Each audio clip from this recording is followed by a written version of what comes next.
Good morning and welcome back to the Endgame, the series which seems to exclusively showcase this game and no other. I'm getting a little bit sick of playing Generations Ultimate, but fear not, if you're getting sick of it as well, I think we are getting towards the end of that period of this series. My computer is currently being repaired, and hopefully if that all goes smoothly, I will be able to play the older games once again. I am a little bit concerned by the loud birds outside. Occasionally they fly past my balcony with their loud, well, what's the word? Squawking, yeah. Their loud squawking. And it will actually be audible, but anyway, I'm not going to spend too much time on that. Just mentioning it as a concern of mine as I begin the livestream. The beverage today will be Nihonshu sake. In other words, well, I just said sake effectively. Oh, here we go. These people have departed because they, well, quite honestly didn't need to wait for a fourth person. I'm not going to hold that against them. Anyway, yeah, Nihonshu is how you refer to sake if you're actually using the Japanese term. I have some nice drinking receptacles here. Got both of these in Japan. Probably early Showa era for these ones. This actually has the old Toyotomi clan symbol. It's an old imperial symbol currently used by the Japanese government, or specifically the Prime Minister and the cabinet, I believe. But the, I believe this is from, you know, let's say 1920s, perhaps the 1930s, probably used by the military. Okay, my introduction is being manifestly spoiled by very loud birds. Lorikeets. If you're familiar with lorikeets in Australia, they are lovely birds, but they are fucking loud, to put it mildly. I'm going to shut my balcony door. I will be back in just a moment.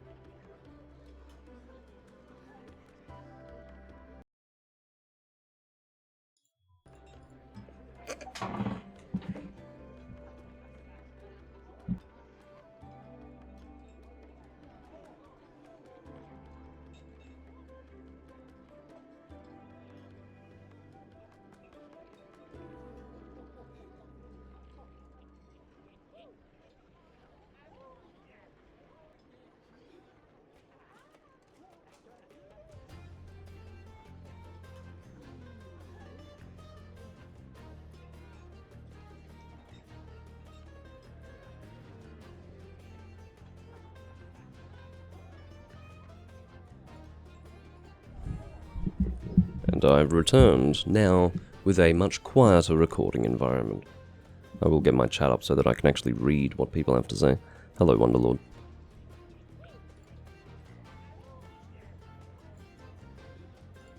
Okay. Very good. Let's go and look for a group. Charm Farm, with a guy using a sword and shield.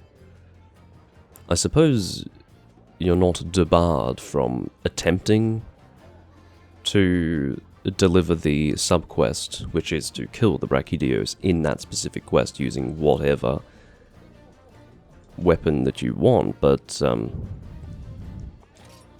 that's not the procedure. The procedure is to use a bowgun for a number of reasons, but that's alright. I suppose what I'm trying to say is that even if you have a group of all bowguns, you're not optimized. You are not actually doing the run correctly until such time that you have a status gunner who will also drop traps for you. But to stand in the room without even so much as a bowgun is a little bit awkward, but maybe things are changing. Maybe people are quite happy to just kill that Brachydios with whatever they have in order to get all of those charms that appear in the subquest. I can't really remember the name of the quest, just for people who are not familiar with it. I'm sure everyone is, but for those of you watching, there is a particular gathering quest that you can do where a Brachydios appears as the invading monster, and if you kill him and end via subquest, you get a large number of charms to appraise. A very large number. Jungle Funk. That's an interesting quest. We've got Congalala, Nargacuga, and Mizutsune. Wonderlord says, good to be back in Generations Ultimate again. He is an example of a person who really wanted me to play Generations Ultimate and remains completely unperturbed by the fact that this is the only Monster Hunter game I've played for the last 2 months. I'm glad that someone's happy. My happiness is beginning to wane, but that's alright. It's still Monster Hunter, and it does entertain me. It's just, I really, very soon would like to start playing other Monster Hunter games again. So, Congalala, Nargacuga, and what was the third one? Mizutsune. Possibly fire damage for all of them, although Mizutsune really is not very weak to fire. I do know that fire is the secondary weakness of Nargacuga, the primary weakness of Congalala. So, I suppose we will have a look and see what we can expect with Mizutsune in terms of fire. Of course, normally I would use Thunder for Mizutsune. In fact, do you know what? Let's go with Thunder, because Congalala is so weak that I needn't worry about being elementally effective against him. Even though he is hyper, I suppose. That's alright. Contradicting myself so soon after completing my sentence is a great way to conduct a commentary. Oh, that's right. The weapon of choice is not for me to decide. It will be for the wheel to decide.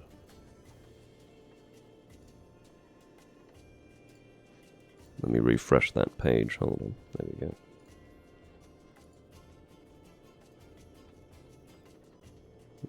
It's slightly out, isn't it? Well, it doesn't matter. It's not meant to look amazing, it's just meant to be visible. That really did look like bow, didn't it? Alright. Heavy bowgun is what was chosen. I might use elemental heavy bowgun. I do have such a loadout. I very rarely bring it out. Heavy element. Ah. Yeah, no, that's fine. I just need to... See, I was thinking perhaps if I was going to use elemental bowgun, I would utilize more than one element in one hunt, but that's not actually possible with this bowgun. It is with the bowgun itself, but with the way I intend to use this armor set, I actually tailor it to one specific element. So what I do here, if I remember, is I change the helmet, and that should change from fire attack +2 then to whatever helmet I change it to. So that would be Thunder. Should have a shock earring here, and that should just be a really clean swap. That is not a clean swap. What have I done wrong? So I'm 3 points away from getting what I need. No, I'm looking at the wrong thing. I'm 5 points away from getting what I need. What have I done wrong? Maybe this was the one element where it needed an extra step in order to do it right. Is that correct? My theory's falling apart. It has been about 3 years since I last used this armor set, by the way, so I don't remember exactly how to get the element that I want with the smallest possible effort. So if I equip the ice earring, is that... No. No, I must have done something wrong, because I thought that all that I needed to do was to swap the... I think I can see that the decorations in the chest and the arms are also elemental focused, is that right? Oh, I'm pressing all of the wrong buttons, excuse me. Yep, so that's what I need to do. Nothing too dramatic. I just misremembered. I thought that I really didn't need to do more than change my helmet, but I was mistaken. Decorations set.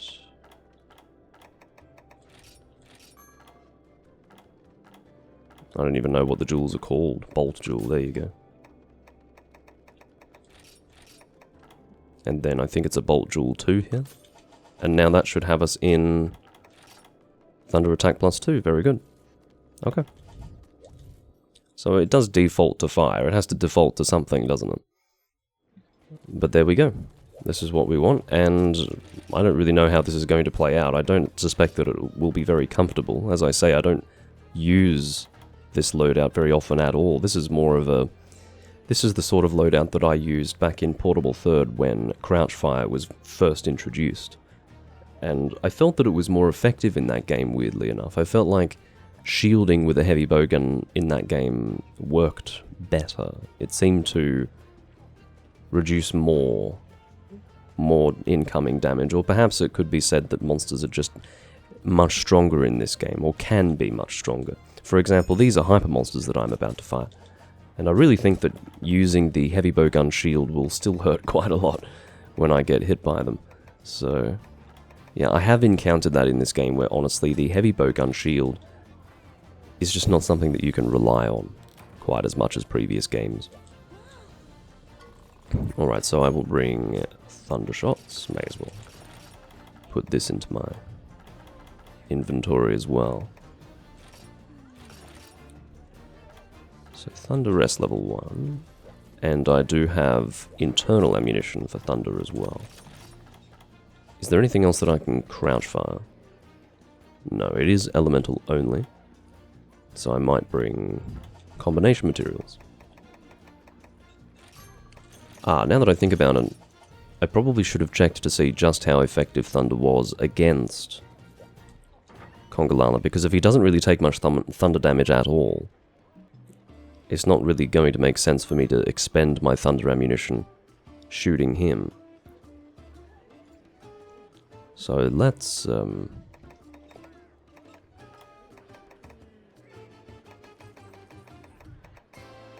perhaps shoot normal shots at him.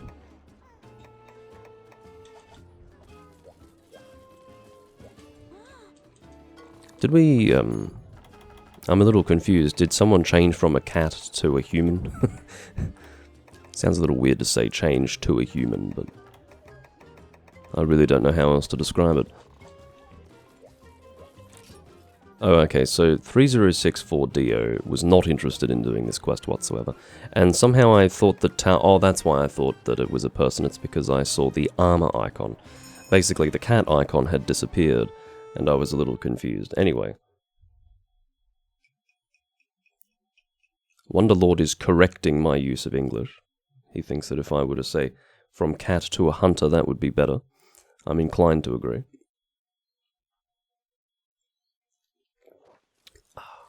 I have refrigerated my sake this time around.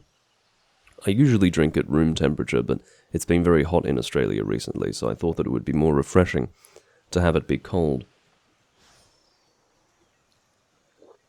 And it is indeed refreshing, but ironically, I'm actually drinking it on a day when it's not particularly cold.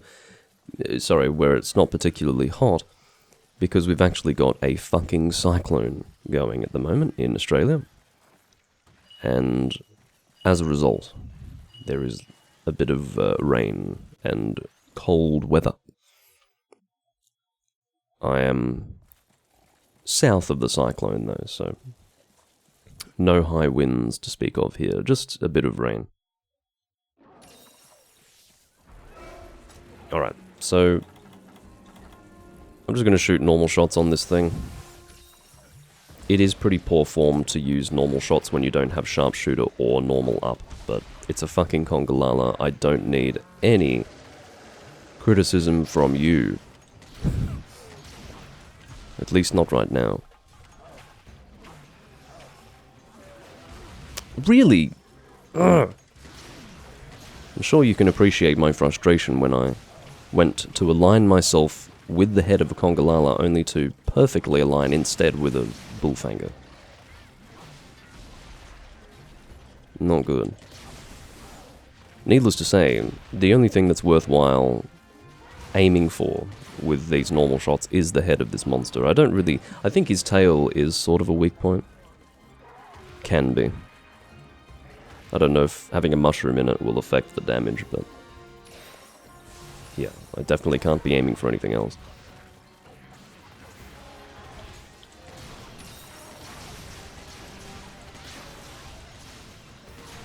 That's something I definitely want to avail myself of. Gunpowder infusion. I thought he was fixing to toss that dung at me that he always does. Dung throw attack. I really don't know why they decided that it was worthwhile bringing Congalala back in the later games, by the way. What is it about this monster that is so appealing? I really couldn't say. Everyone's got their own preference, but if you want to hear what my preference is, it's not a monkey. I don't like monkey monsters. With the exception of Rajang, he's very well designed. Is that asleep? It is. Well, I don't know if we're going to waste our time bombing a Congalala, but I think that's exactly what's happening.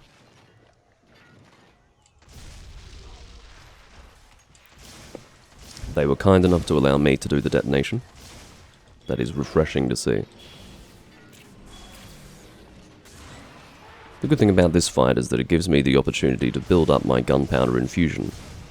I'll be able to have a nice reserve, a nice surplus of gunpowder infusion shots available for the big stuff. Although, I don't know if it will actually change the damage of my elemental shots very much, because I suspect that gunpowder infusion increases the shot damage, not the elemental damage. And of course, shot damage is largely inconsequential in the context of elemental shots. You do deal a very small amount of damage, but getting either a multiplier or a set damage increase on top of such an insignificant amount of shot damage on elemental shots really is not going to change the course of the fight in any meaningful way. What about Quechuacha? He is such an augmented version of a monkey monster that, yeah, I suppose my argument's beginning to fall apart now, isn't it? When I say that I don't like monkey monsters, I really don't like Congalala or Blangonga. But the other monkey monsters, I suppose, are different enough, better designed than the other ones, to the extent where I probably would have to admit that it's unfair to dismiss all monkey monsters as terrible. Yeah, Quechuacha is, what do they call it, a Pelagus-type monster? That's what they used to call it. I guess Quechuacha is okay. As well as Ash Quechuacha, he's okay. That was really helpful. Not sure what you're wanting to do here, but we can capture it. It really doesn't bother me. Very good. Now I can move on to my Thunder shots. I will start off with Thunder level 2.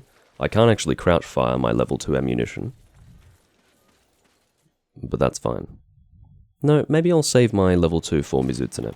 I really like the idea of hitting Mizutsune's very high Thunder weak point with level 2 Thunder ammunition with Thunder attack plus 2. That makes me moist in my nethers.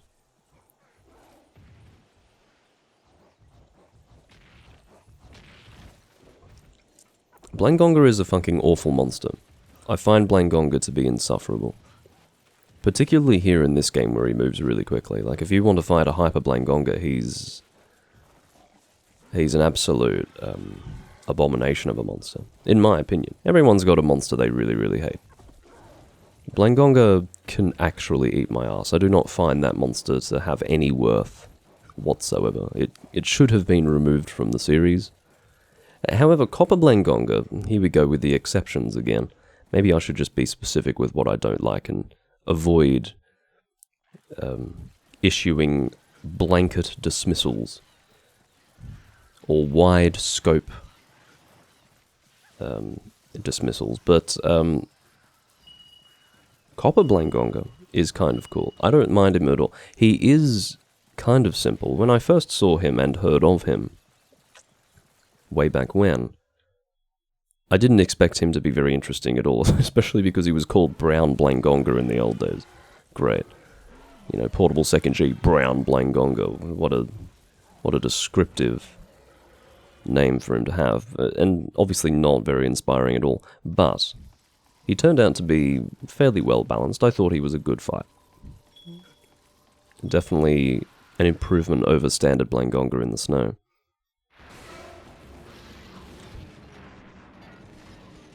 Why am I reloading this shit? I may be in for a slight headache trying to crouch fire a Nargacuga, but let's just do it. I was given heavy bowgun and I wanted to use element, so here I am. Let's use a supernova. Ooh, this is not going to work very well for me, is it? I think I managed to clip the tail with that, which is better than nothing. I wouldn't consider that a complete failure.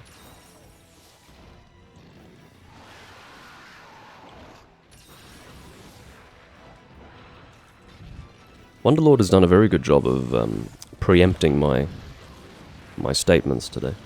I guess we are of the same mind.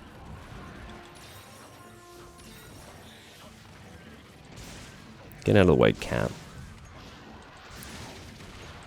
While I had those shots loaded in the chamber, I thought that I'd shoot them before going into crouch fire. Just seems like a sensible way to go about it.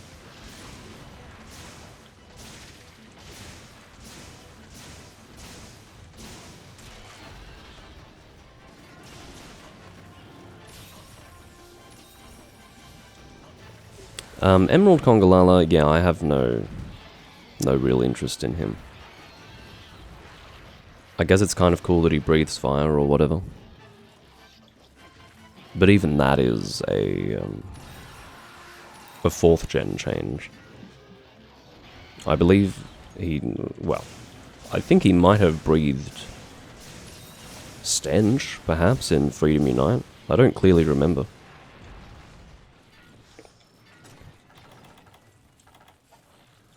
It feels like it's been an eon since I last played Freedom Unite. It hasn't really been that long. It just feels that way.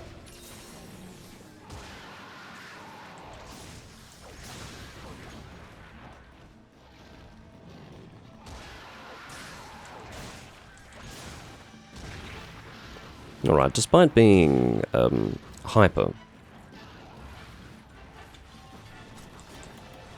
I can block most of that damage. I suppose I'm thinking of much harder hyper monsters like, say, the Gold Wraths. I definitely did make the mistake of bringing this loadout to a Gold Wrath fight. It was the fucking double one, where you fight Gold and Silver hyper in the same quest. And suffice it to say, I was completely bodied. I could not actually function in the fight. It was simultaneously embarrassing and demoralizing.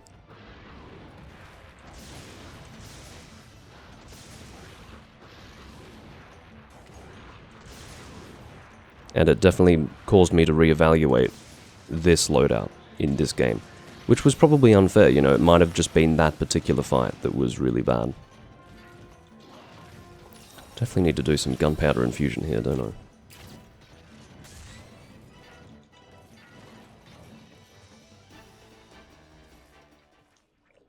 Yeah, Copper Blangonga appeared in only one game, and that was Freedom Unite. He's just one of the Freedom Unite subspecies. Basically, he's a Blangonga that appears in the desert. He doesn't appear anywhere else. He's got 2 desert locations he appears in, because there were 2 in that game. You had the Monstana DOS and Freedom 2 desert, and then the old desert from 1st gen, which returned in Freedom Unite for the G rank of the game. And Copper Blangonga was a G rank only monster.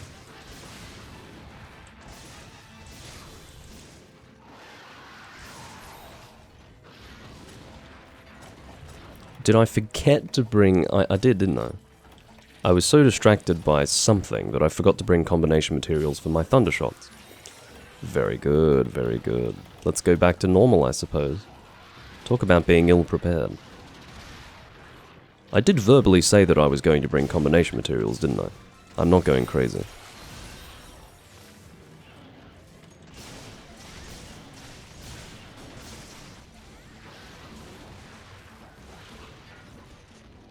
I've got another supernova. Wouldn't it be nice if I could kill him with it? Wouldn't it be nice if I could time it better? That's what I really should be saying. Clipped the tail again. I'm just getting a bit too overzealous and impatient with it. Yes, alright.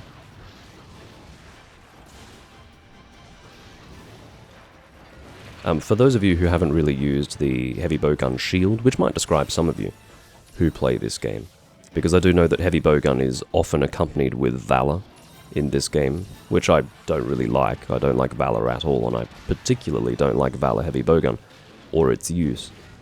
But when you are using Valor Heavy Bowgun, there's no real reason to use the shield because of the mobility that you can enjoy with Valor. But when you are using a Heavy Bowgun shield, you do have to be sensitive to the dangers and how aggressive you are shooting, because you need to wait for it. I think it might be 2 full seconds. It could be 1 full second, but maybe 2 full seconds.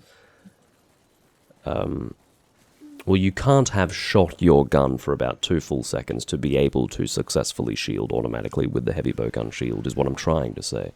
If you're shooting too aggressively, you're not going to be able to play defensively as well. So yeah, I don't really know the exact window, I just sort of feel it out.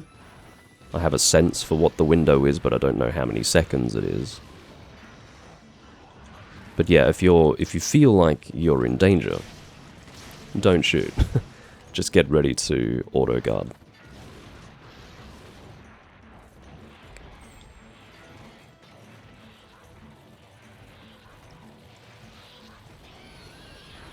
Another capture. Looks like we're going to have a very big reward box. I'm going to assume that Mizutsune will appear in the beachside area. The one directly north of our current position, not the one to the west.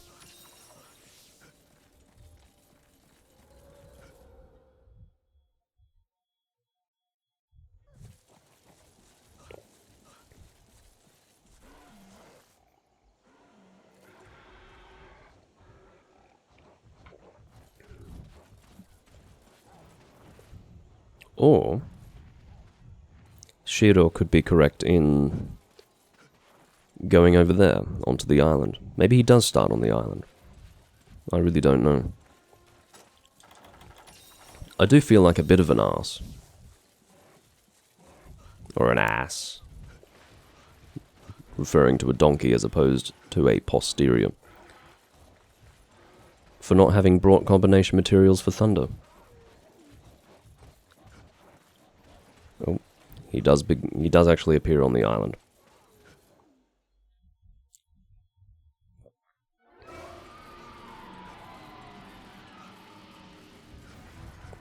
As I said, I won't be able to crouch fire this. Oh, very good. The reason why I shot so early without actually having properly... That was me actually trying to melee that fucking crab. Yeah, I got a bit nervous because I knew the crab was coming, so I shot too early. As a result, I was completely off target and ended up shooting the terrain rather than the monster. Fucking crabs. They will make you probably the most nervous. It's just the way they walk towards you bothers me. Bullfango I can just roll out of the way of. Or it feels easier to deal with them. I don't know why. Each of the small monsters when you're a bowgunner have their own unique level of frustration. The Hermitor are very annoying in their own way. Apsaros can fuck off. I hate Apsaros more than Bullfango. And then of course Bullfango. I feel like I've become so inured to Bullfango from having played first gen that I can emotionally deal with them now. Like I'm emotionally equipped to completely resist the frustration that they pose to the hunter, but yeah. Apparently, Rhinopolis is a pet hate of Wonderlords, which is fair. I certainly didn't like them in Try, but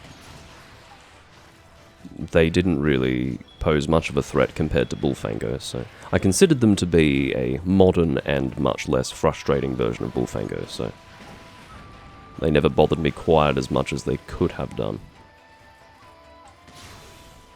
We do have a trap on the ground, I think, so I'll try to make use of that. Is that to prevent his escape? That could be the case. I don't have any more bombs, so... I could try and wake him up with a supernova. That would be cool, wouldn't it? I wonder if you're going to wake him up before I can do it. Don't do it, don't do it. This will be great. This will be great. Oh. Stop it. Stop it. Don't you dare wake him up. Stop it. Stop it! Sorry, that was rather unhinged of me. But it would have been so excellent for me to have been able to wake him up with that, don't you think? Because I've never woken a monster up with a supernova. The opportunity was quite literally stolen from me by a not very observant Shiro. It could be argued, though, that I was being a bit slow. It was a joint effort for us to have lost the opportunity.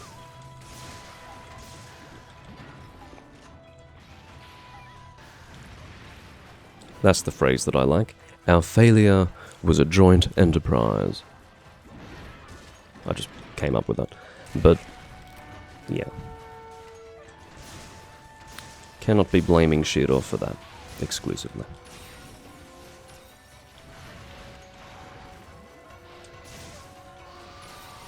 Now, because most of this is actually elemental damage, I don't think I need to worry as much about critical distance with elemental shots. Critical distance is still relevant to elemental shots, because if you're too far away, they actually won't travel far enough to even hit the monster. Elemental shots are much shorter range than other shot types. But, as far as standing really, really close to the monster and applying your shot practically to the monster, which would not be good for critical distance if you were dealing pure shot damage, I think it's okay for element, because shot damage, or rather critical distance, will only affect shot damage. It doesn't actually have any bearing on your elemental damage, I don't believe. I say things like that with a flavor of uncertainty, because I know that, for example, sharpness doesn't just increase your raw damage, it increases your elemental damage, so, you know, maybe critical distance can affect your element, but I'm pretty sure it doesn't. I've never heard anything of the sort, so I'm fairly confident, just not completely confident that what I've said is correct. When it comes to my recordings, you will hear a lot of theorizing as to how the game works in the back end. I don't actually have enough of an interest in how it works to do full research into it and then know for certain. But I do have enough of an interest to make conversation out of it. I think part of what frustrates me is that there are so many different versions of Monster Hunter, and these little details do change from game to game, so it can get very confusing. A lot of it does carry over, though. I feel like I've got a good understanding of the things that carry over.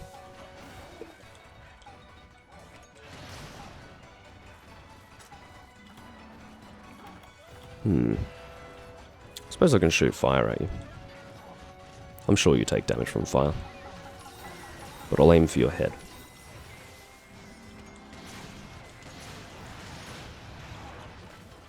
I've got another supernova.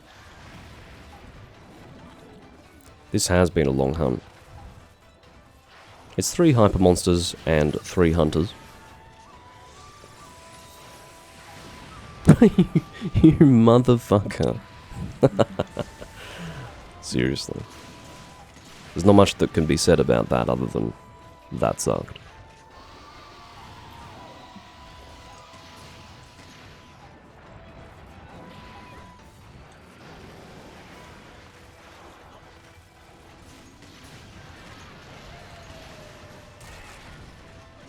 Hello, Beta. I did see that you had recently subscribed to the Link Inverse channel, so I thought I might be seeing you again sometime in the near future. Good to see you again. It has been a long time. A long time. Might as well gunpowder infusion. It's a good use of my time during the mount. This is one thing that I really should figure out.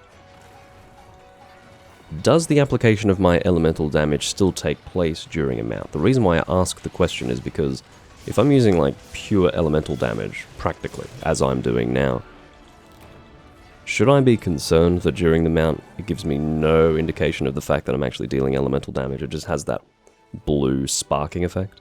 when I hit the monster. I'm concerned that all that's doing is contributing to the mount rather than dealing the damage. It was my impression, actually, a long time ago, well, not even that long ago, maybe a year or two ago, that you didn't actually deal full damage while hitting a monster during a mount, because I thought that that would be too excessive. I mean, they wouldn't do that, right? That's just out of balance. But no, that's apparently how it works. But for my elemental damage, is it still applied? I hope so. It's just that when they don't show me that that's what's happening, I get a bit uncertain about it.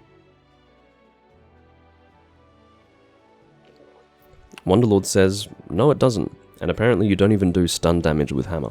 So it goes to show that I was right to be suspicious of the fact that if there's no indication that I'm dealing elemental damage, I probably shouldn't assume that I'm dealing elemental damage.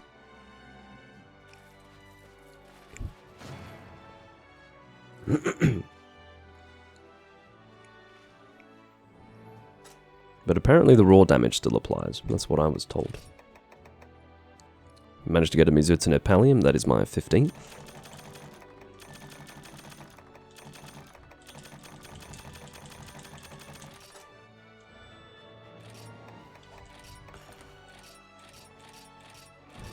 Oh, that was actually a Gold Crown Small that was smaller than my last Gold Crown Small. I didn't even notice that he was particularly tiny, but there you have it. That was apparently a very small Mizutsune, and I was none the wiser.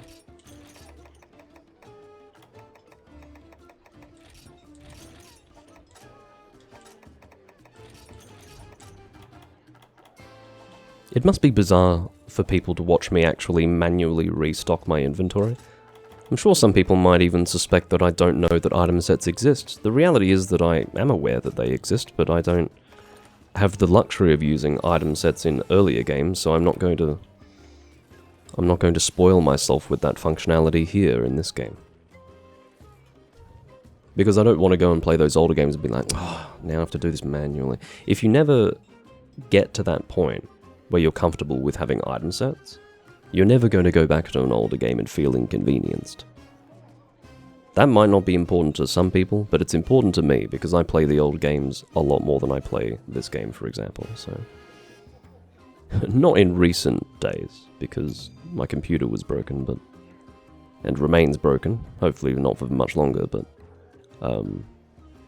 yeah, as I say, it's being repaired. It's going to be back with me soon, I hope.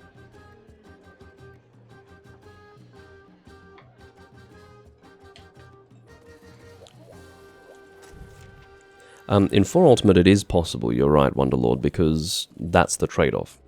You can deal full elemental damage and raw damage in 4 Ultimate during mounts, but the trade-off is that you're very likely to throw the person off the monster. Guaranteed to do so if you continue to attack, but you know, a few attacks might not throw them off, but yeah, there are visual indicators of that in 4 Ultimate, that's very clear.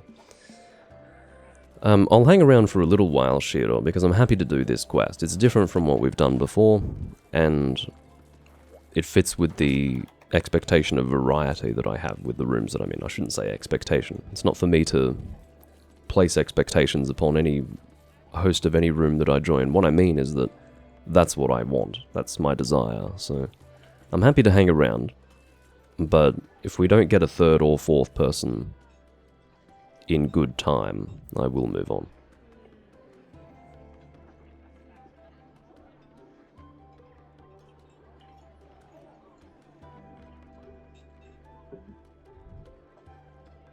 Perhaps in the meantime I can see what the roulette wants to give me, insofar as weaponry is concerned.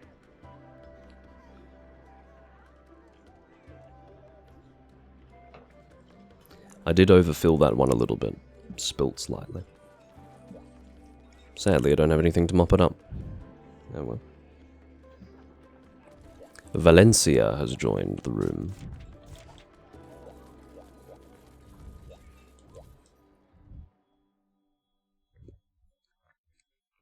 But yeah, if you want one advantage over wine that sake has, doesn't stain. Doesn't stain. If you spill that shit everywhere, not a problem. Well, white wine doesn't stain too much. But red wine? Yeah. Problem. Big problem. But yeah, the way this cup works is a little bit different to what I'm used to. So I suppose, figuring out the correct amount to pour.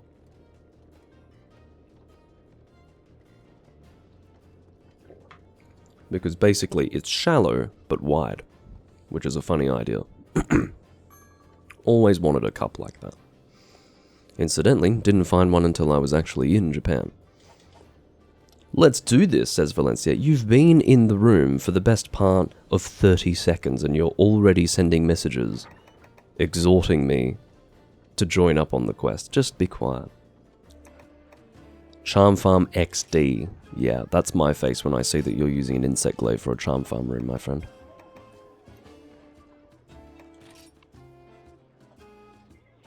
Did he close the room and then just make a new one? Why? Turns no deviants. I guess I'll join that.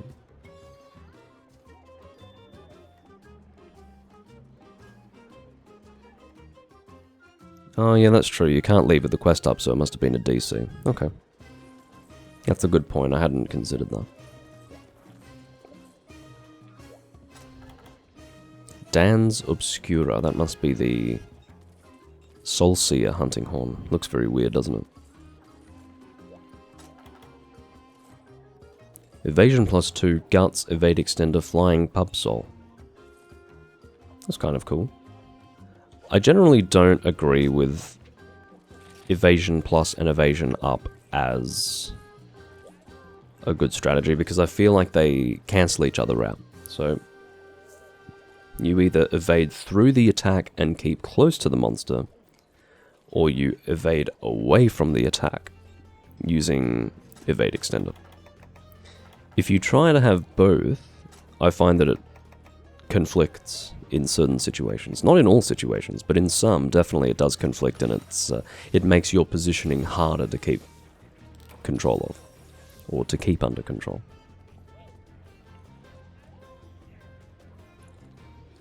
At worst, if you're actually making use of Evasion 2 correctly, in my opinion, you're not getting any benefit whatsoever out of Evade Extender. It really should be either or. One or the other.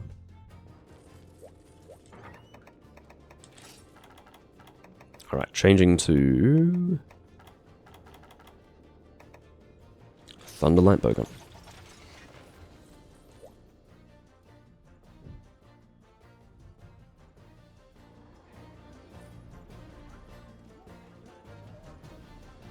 Just checking something inside. Of course, I ask for the patience of the people in the room as I check things relating to my livestream. They couldn't possibly know that that's what I'm doing. Of course, there's nothing wrong with us hanging around because we are likely to get a fourth person very soon.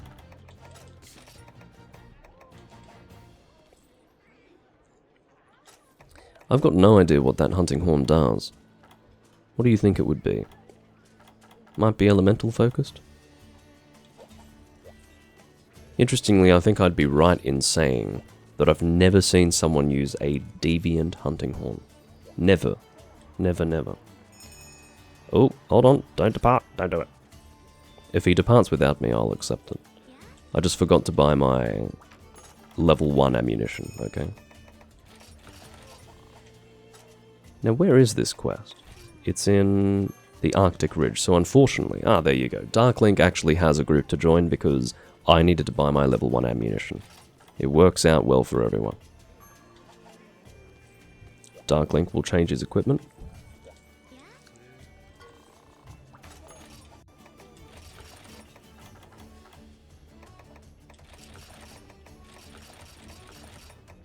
I'm not expecting to use this ammunition for this upcoming hunt, but I'm just purchasing it because I saw that my gunner's pouch was looking a little sparse.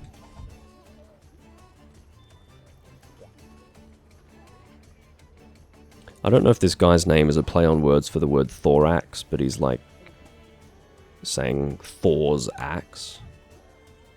I guess that's kind of funny. Maybe he's into biology, or he's planning to be a surgeon. I don't know.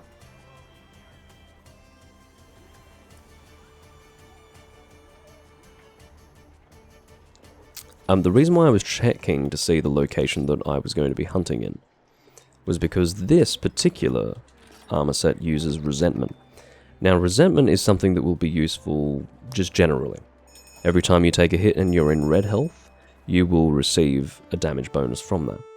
But resentment works absolutely spectacularly in conjunction with a hot location. All you do is just not drink a cool drink, and then you will constantly be in red health, and then you just heal up during the hunt. So you've literally got environmental conditions that ensure that you remain in red health and therefore get a damage boost via resentment. It's so fucking good, I love it. But it's not an option for this particular hunt, unfortunately.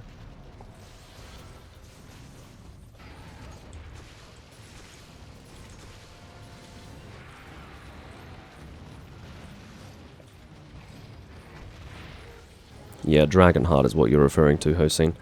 I haven't used that. I'm not sure if you're saying that that works well in conjunction with resentment, or if you're saying that Dragonheart is similar to resentment. I think it's the latter rather than the former that you're trying to say, but I don't really remember how Dragonheart works exactly. I think it gives you... yeah, I don't really remember. I remember being intrigued by it when I first saw it, but this is going back to when this game first came out. My memory of it is too vague now. I never ended up making a set for it. I did see other people use it, possibly to considerable effect, but...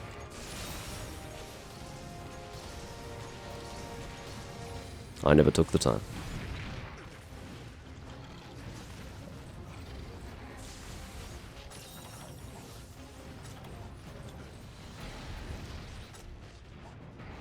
I also have slicing shots with this bowgun, which is good.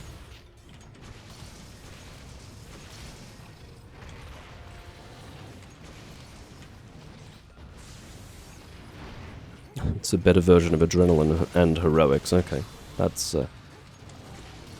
is a glowing endorsement. Better than adrenaline and heroics. I'll take your word for it for now. I feel like if it were better than both of those things, or rather either of those things is what you're trying to say, I would have used it at some point, but have not done. Maybe that's my fault. Maybe I should have been on the ball. I will look into it, okay? I don't have any free armor set slots.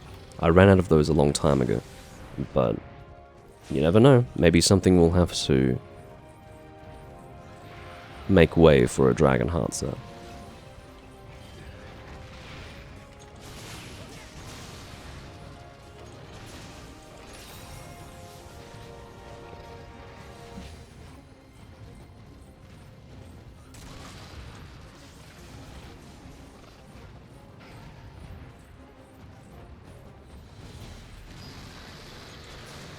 So I don't have any piercing at the moment, so I'm going to keep my shots very focused on the face.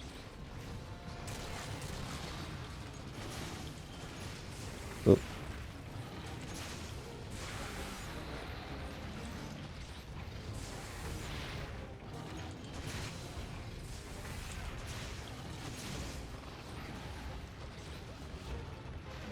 I do love the look of this bowgun as well. I much prefer it to the other Kirin bowgun. Some monsters don't need two fucking bowguns. Kirin needs two bowguns for some reason. I don't know if the tri-horn bowgun is in this game, but it was. It was in the older games. I think it is in this game. It's basically the tri-horn bowgun was very, very good for cluster shot.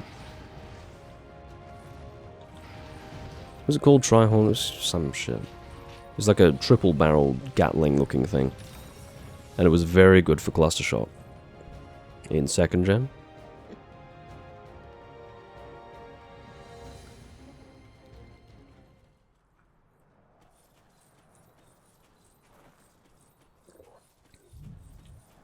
Wonderlord, in his explanation, is slipping in some fucking French. This is where you need to start paying attention. Resistance. There you go.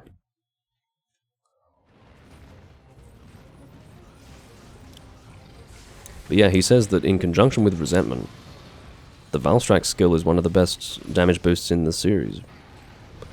What the fuck have I been doing there?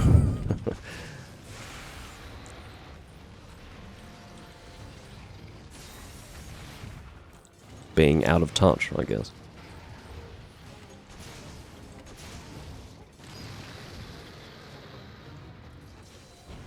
It's your random autocorrection. I didn't think you were French, just to be clear.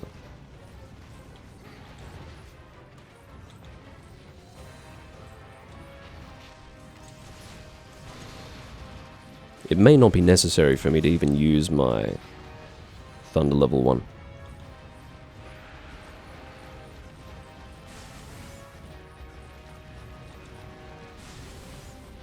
You can stop running around now.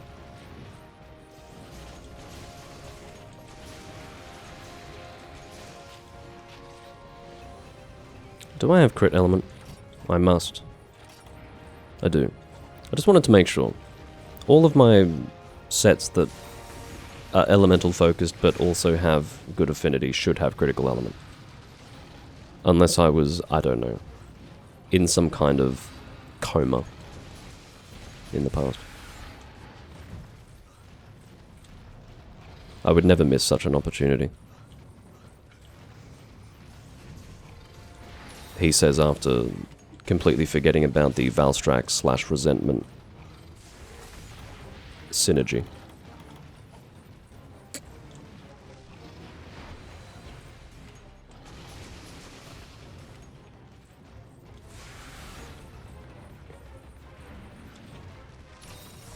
Oh. Thought he was going to turn towards me to do that attack.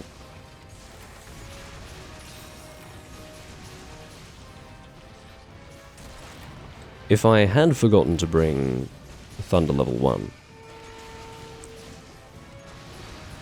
I would have just been able to use Slicing. It may even be accurate to say that Slicing would still do more damage now than Thunder on this monster with the... what am I doing? Fucking Cool Dream. Yeah, so even with a Thunder optimized loadout against this monster, it's possible that Slicing still does more damage. That's one of the nasty things about raw damage in Monster Hunter, and this is why the meta game, quite frankly, can just go away. People who talk about what's meta and suggesting that the meta game is really the only sensible way to optimize yourself in Monster Hunter really just need to get a grip, to be honest, because when you become obsessed with the meta, you start to see just how superior raw loadouts are. And what's the fucking fun in that? Seriously. What is the fun in that? Get out of my way, sir. Is Thorax using the greatsword that I think he's using? Wow. That must be a good greatsword for something. Maybe Bludgeoner? I don't know. It just looked really out of place. The Bludgeoner is a great example of a skill that allows certain weapons that really you wouldn't touch with a 10-foot pole to be used seriously and not as a joke.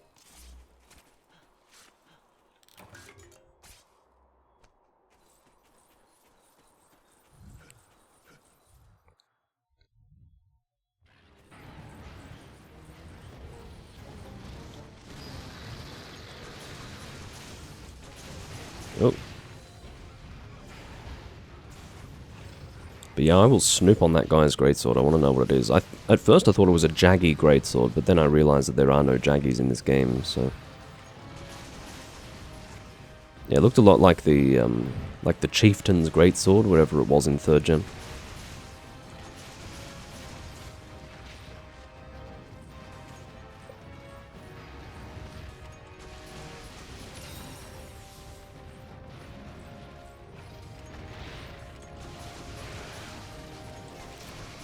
Goodbye. He did take a beating, though. He took a good beating. The entire time, I was not paying attention to the hunting horn songs that were going out. I hope there were hunting horn songs going out, just to be clear. And I'm just being unobservant. If there were no hunting horn songs going out, then what the fuck? But I'm guessing I was just being unobservant and being singularly focused on hunting the monster. But, yeah, it would have been nice to pay attention to what songs that horn actually has. Because I haven't seen anyone use that horn ever. Which does not necessarily mean that it's a bad horn. Not even one bit. I was curious to see what it would use.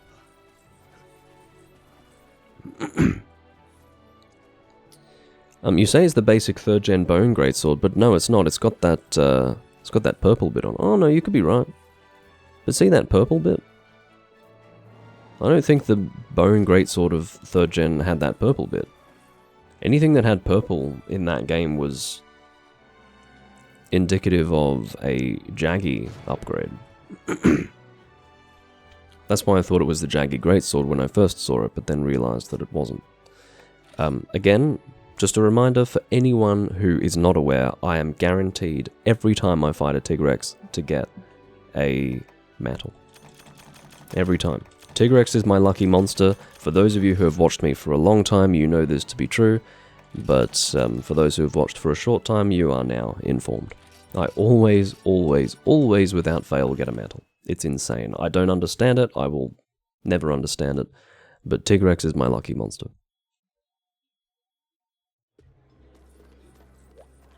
Which is ironic because I never make his fucking weapons. Not since Freedom Unite have I made his weapons, honestly. Alright, let's snoop on his greatsword. I can't snoop on his greatsword until he comes back. Alright, it is the Bone Splitter. As for whether or not that was the design used in Tri and 3 Ultimate, I couldn't say, but... yeah, he's obviously using it as a sort of... well, does he have Bludgeoner? No, he doesn't. 375, well...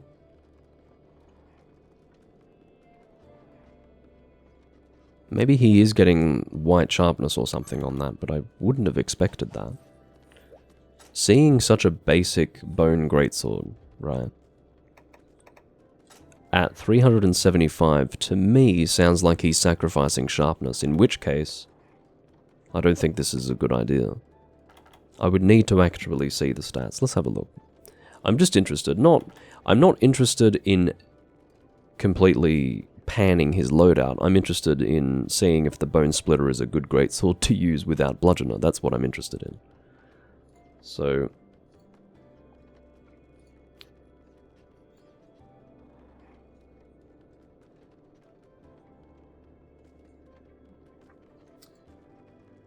I'm having to use Kiranika, which is quite sad, because I usually use the Dex, but can't use the Dex at the moment. It's not on my laptop.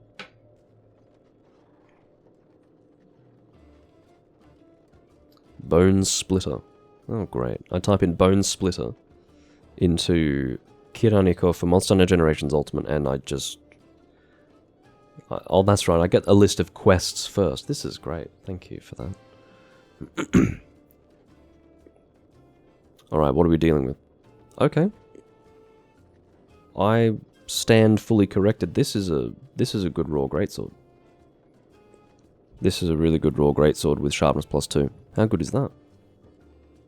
So my choice of greatsword is, if I can recall, oh, play a 3 turn. Skip. I had a feeling that if you are sitting in a room and nothing's going on, it's possible that you are the hold-up. Just to be clear. Alright. So my choice of raw greatsword is the Toyohisa sword. How does that compare? So I'm just curious.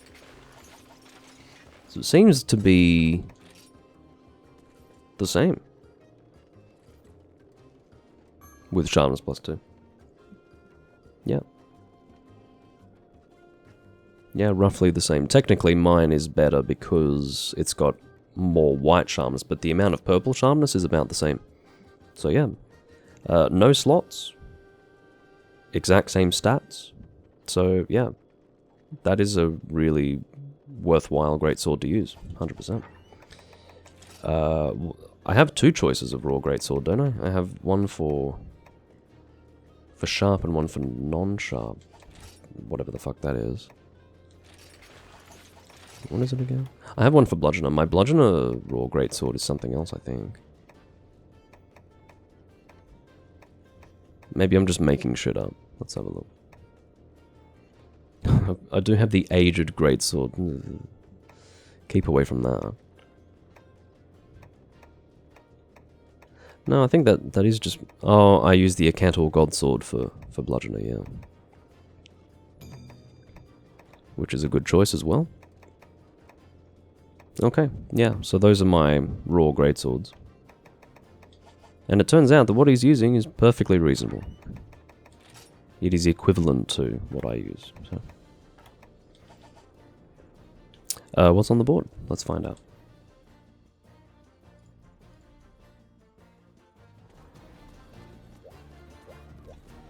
The Adalkar greatsword can actually gargle my balls. End of. So, this person has elected to put a high rank quest on the board. So I will follow through with a self-removal. Okay. Oh, it's midnight. Yes, I do remember you. A very 2000s name there. I remember saying something like, I would imagine you having some sort of goth-focused blingy avatar. Oh yeah. I better join you. I feel like I'm in good company. Because I also have a slightly edgy 2000s username.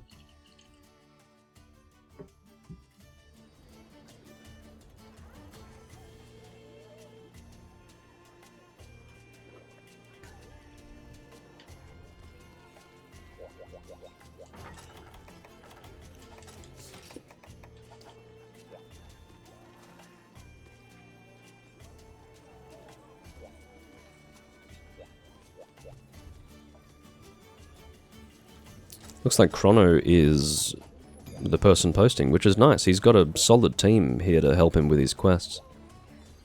He's not even... How is he here? Oh, he must be posting the very first quest for G-Rank, which is the Diablo's quest, right? No, he's not even doing that. Why? If he is HR8 and he is here, it means that he has his Diablos Urgent Quest into HR9, if I'm remembering correctly. But he is posting Hellblade instead. That's lovely, but I'm not interested. See you, Wonderlord. Thanks for joining. Need rare stuff. Hell Diablo doing Appeal from Authority. I don't know what that quest is. Let's find out.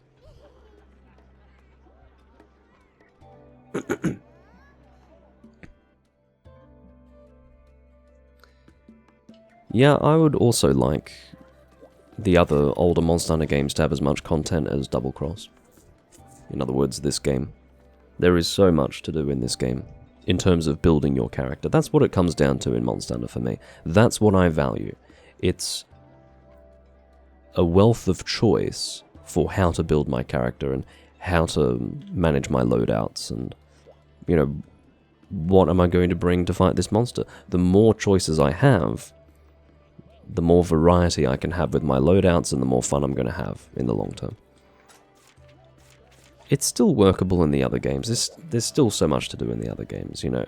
I am of the opinion that if you can be disciplined and say to yourself, okay, I'm going to make every element for every weapon type in the game, create also a raw weapon for all of those weapon types, and also create an armor set for every weapon type that you can choose from. That's a solid 500 hours of content. Most games wouldn't even hope to reach the threshold of that. or to even achieve a third of that. It's the best way to play traditional Monster Hunter, and it will keep you busy for a very long time. And it will stay fun as well. If you do it the right way, it'll stay fun. Hi, I hope you don't mind grinding a few of these. I do mind. I do mind grinding it. I'll do one for you. I will join for one.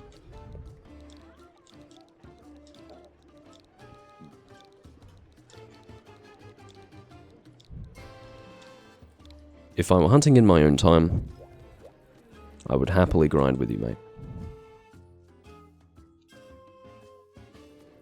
I suspect that maybe he's been sitting around really hoping that people will join. He sees an HR999 join and he's hoping that this is his key to finally grinding this out. I'm not his key to grinding this out. I'm sorry, I'm not grinding things in a live stream. It's not fun for me, and I suspect it may not be fun for the audience either. Alright, so did I choose a weapon? I don't think I did. Oh, well, there's Kiraniko. That's not quite what I wanted to show, but that's alright.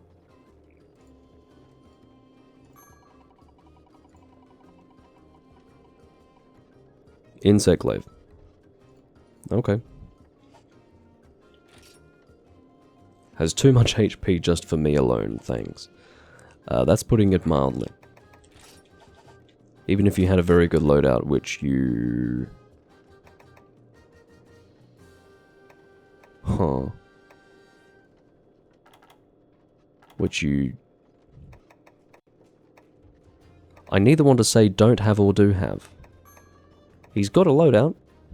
But yeah, even if you had a stellar loadout, this would be too much. It's a hyper G-rank Duramboros. It's not something to solo, really. Some people would, but those people are of a different species. What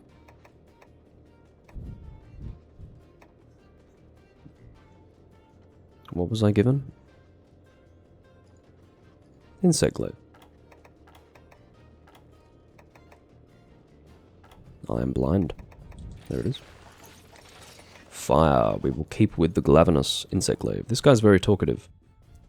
He probably has a keyboard plugged in. The only reason why I'm not talkative is because I don't have a keyboard plugged in, and my wireless keyboards don't work with the Switch, but do work with the Wii U.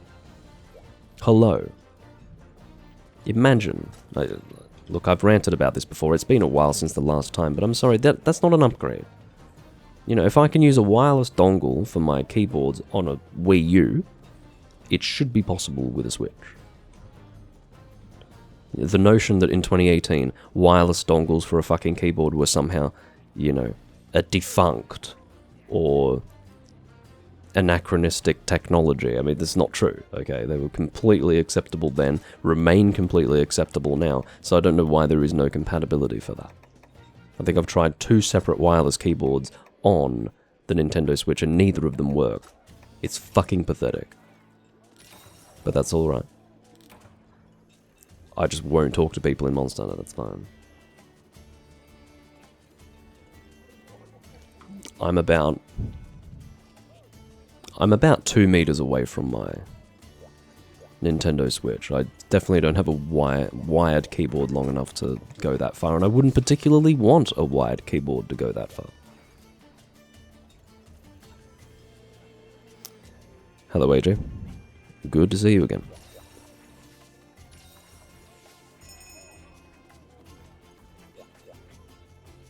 Yeah, and that's a good point as well. The Switch only has 2 USB ports, whereas the Wii U, if I remember, has two at the front and 2 at the back. Possibly even 3 at the back, but definitely 2 at the back as well.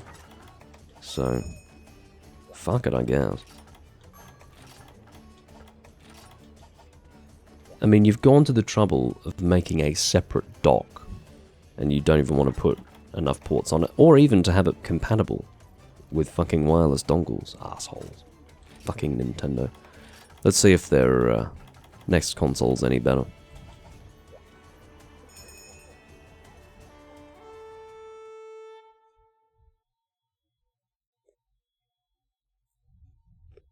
I probably will get the Switch too.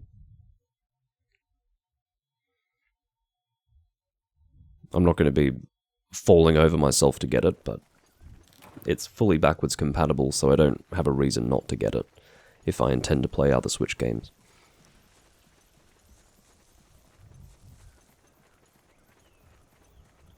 Which way should I go? This way.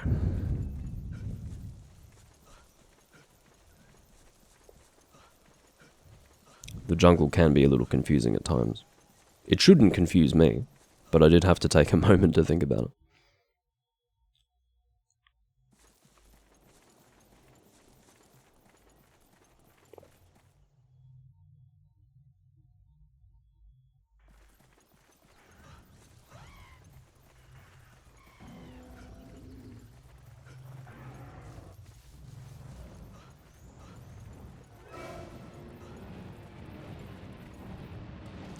Alright, I'll start off by getting my colours.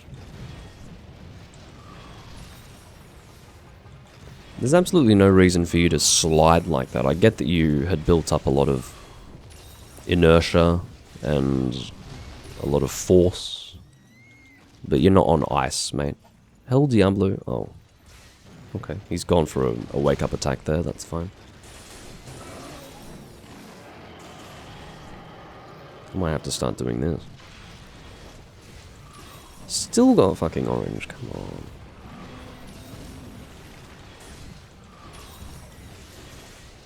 This is becoming slightly asinine. You oversized prick. Give me white.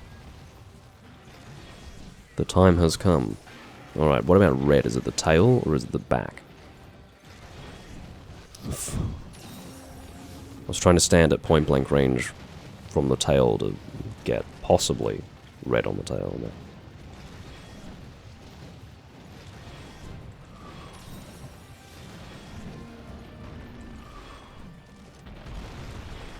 There you go, that's what I'm fucking waiting for.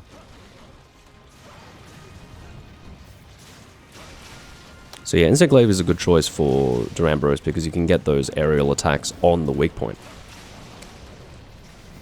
Good stuff.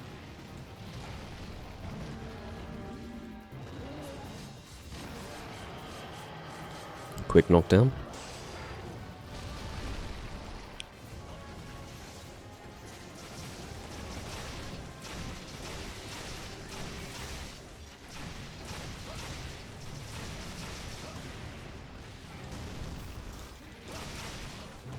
So yeah, I do not typically do this. I will not usually be this committed to... Oh, fine. Another sleep.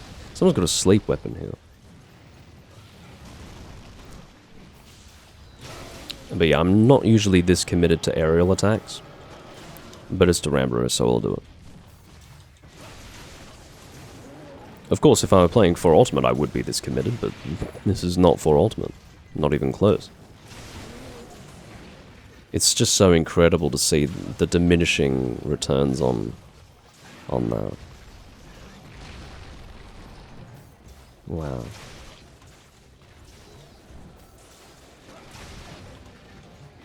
Look how many attacks it requires. I mean, that is absolutely shocking.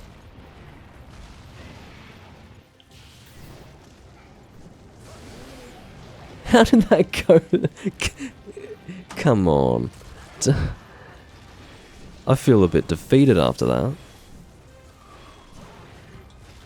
I mean, really, went in between his legs. I mean, you could widen the fucking hitbox of the fucking Kinsect, couldn't you? It's alright. I am of the opinion that Extract Hunter is a bit overpowered, so I will take it on the chin and not expect better. But seriously. That is fucking annoying. I think I will just get one more mount attack off, because I don't have the heart to continue doing aerial attacks without mounting at all. It feels terrible, actually. To be so fucking... What's the word?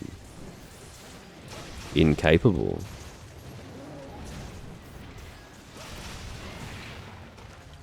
So, let's say, for argument's sake, that it takes 5 aerial attacks with Mounting Master to get the first fucking mount attack on. After that, it seems to be like 30 or something like that. It's just... It's unbelievable. Just... Yeah. The Insect Glaive is... completely ineffectual after that. Blows my mind. Look at that.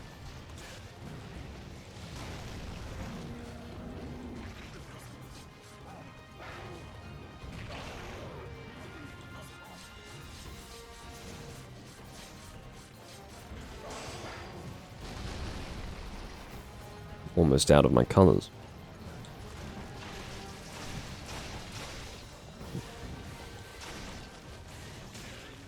And he's sleeping again.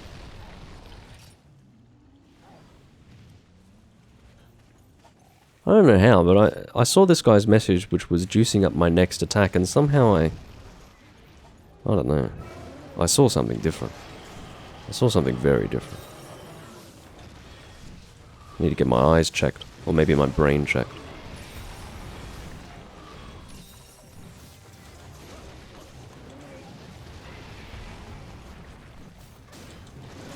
Here I am still doing aerial attacks. Let's just give it a miss. Let's stop.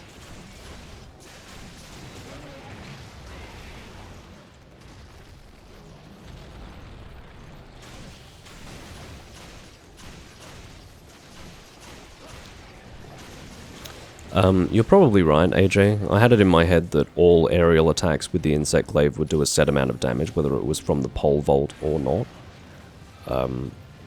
But you could be right that if I were to jump off something with the Insect Glaive, it would deal more mounting damage. I hadn't considered that.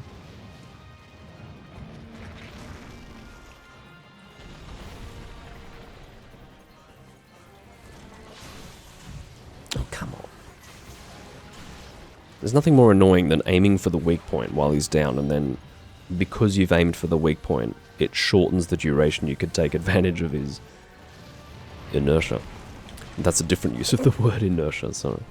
I used inertia to describe the fact that he had built up speed and was then, you know, moving in that direction without stopping it. Anyway.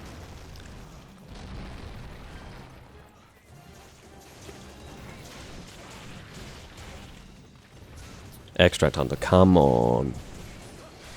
Motherfucker.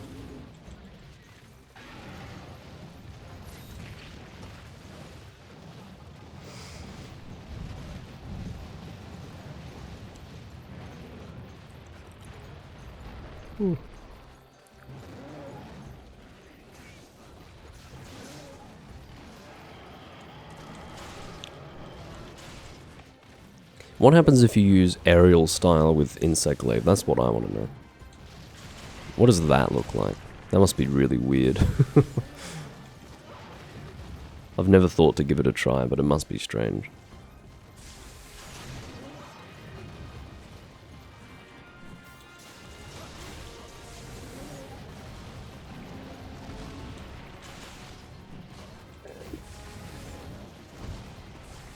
But yeah, this monster is going to take a huge beating. Huge beating. Whoops, I got stuck in my combo there, that was bad. I also need to sharpen up, I am barely paying attention to what's going on. Sharpen and heal. I must retreat.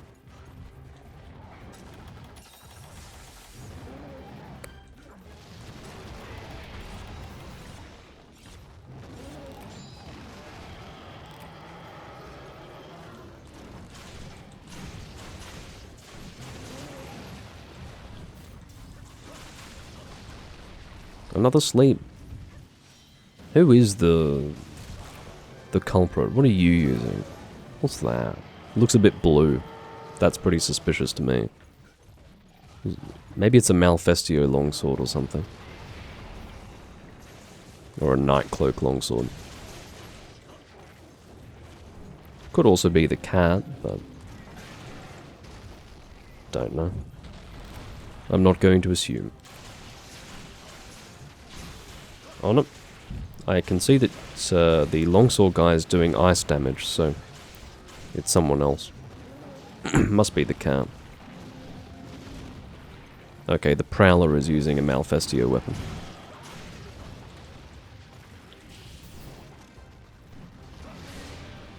Makes me wonder what that blue longsword is then.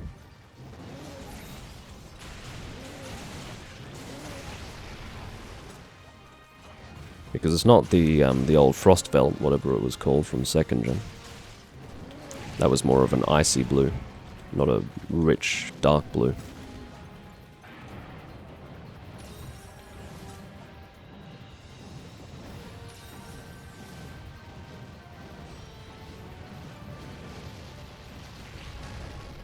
Okay.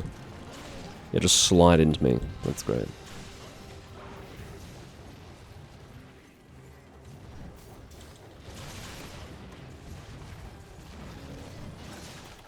No, I won't sharpen up now. It's not necessary.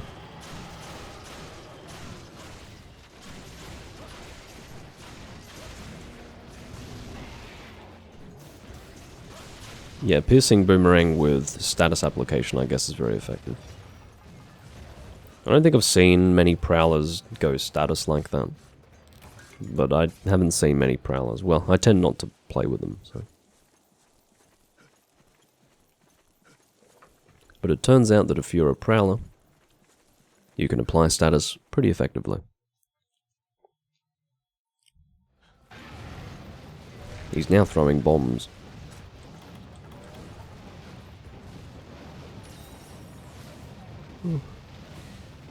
Hell Diablo is using one of the weirdest greatswords in the series, by the way. Does not look much like a greatsword. Looks a whole lot like a fucking switch axe.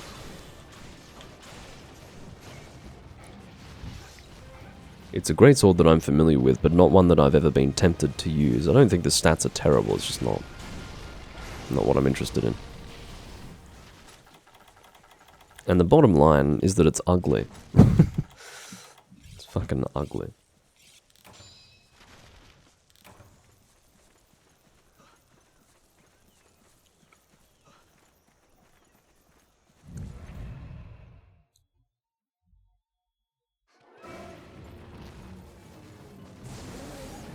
I feel like for Extract Hunter that didn't last very long. Maybe I'm living life in slow motion or something.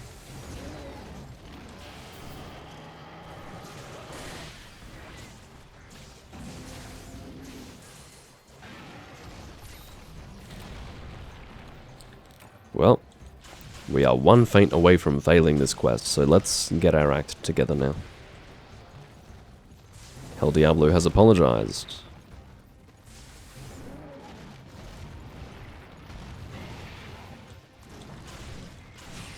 Failing this would be really bad. That would not be a good day. Fortunately, that is not how things turned out. Success has been achieved. I always like looking at these little mushrooms growing off the Duramboros. Just a little detail there.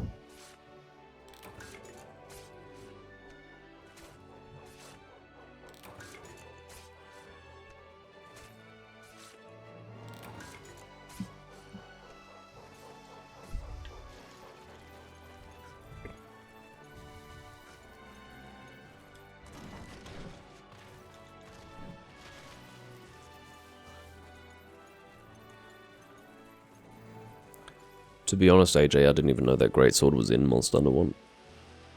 Thought it might have been a 2nd gen weapon. Oh. Sorry for all the yawning. I must not be getting stimulated by the game enough. What's more stimulating? An EX fight? Let's not do that.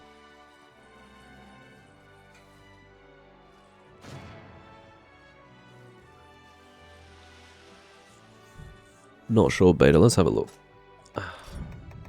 I'm happy for you to join if it's possible. I could always join a room with space, if you want to play. Give me a sec.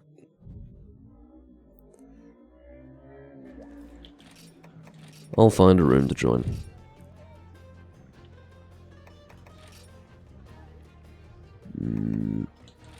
Okay. I've got a room which is turn/no EX, hosted by Chella. If it does help, which I don't suspect that it would, I will put the room code on the screen. But I think that it will be faster for you to just look through the room list. Oh, well, they're not even in the room anyway. Or rather, they've departed. Get it? The bird who would be king because he's in the forest? Gross. That sounded a little bit like, what's his name? That one comedian. There's a comedian who laughs like that. I forgot his name though. British. Wow. Completely. His name completely escapes me. That's weird. Anyway, he's from the 2000s. Very offensive. Very offensive. And I'm not sure if I particularly like him or not. But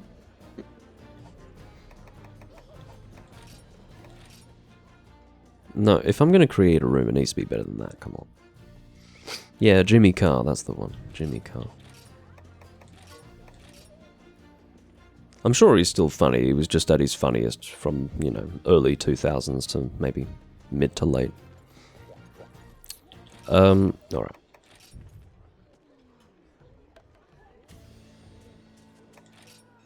Let's just call it G rank. Because the thing that I hate the most is when people come in and post a goddamn hiring quest. Just don't do it, man. Apply the range, let's go. Alright. You can join that room if you'd like, Beta.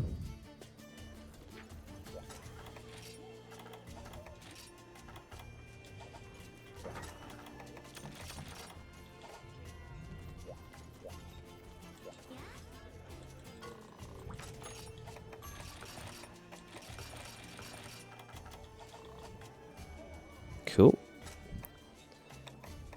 Apparently this is an invitation to Hunt Rank 999 players.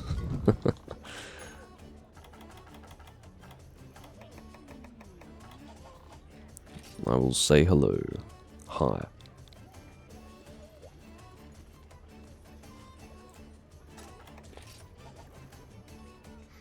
Oh, you're Nautus. Nautus. I think I've played with you before, haven't I? I seem to remember that name. Nautus.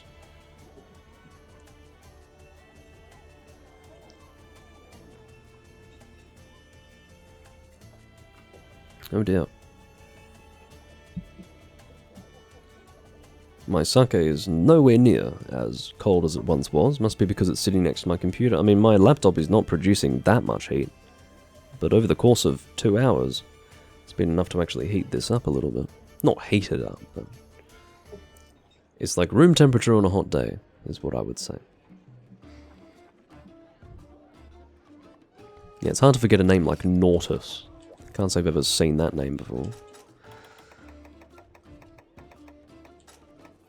Maybe it's like a Nautilus tortoise or some shit. I don't know.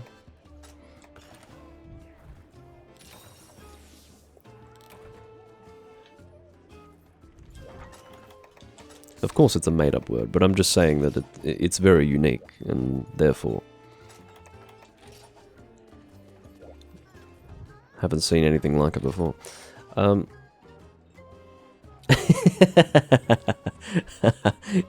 Yes, yeah. I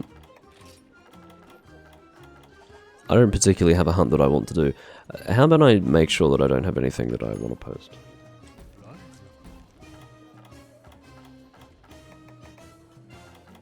I don't want to post that. That looks disgusting. I mean, unless it's one at a time. If it's one at a time... Okay.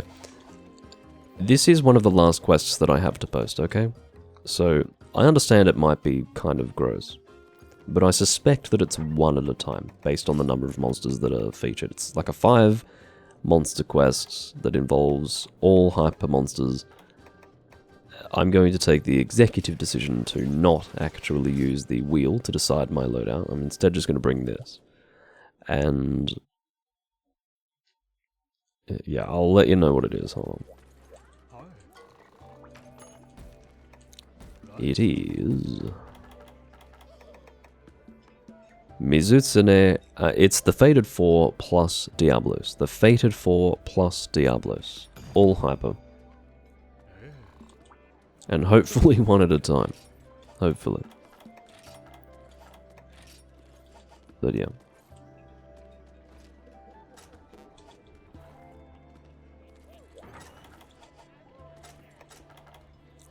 We've got a good team for it, don't worry.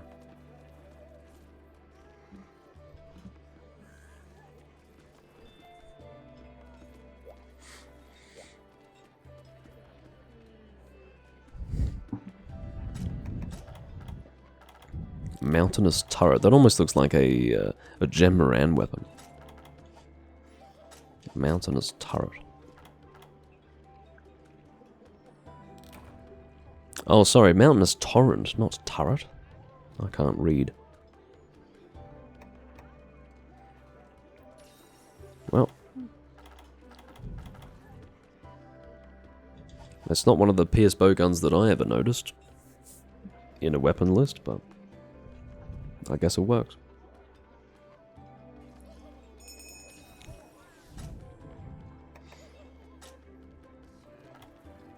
He's using striker style. Is that crouch fire, or are you just rolling around with it?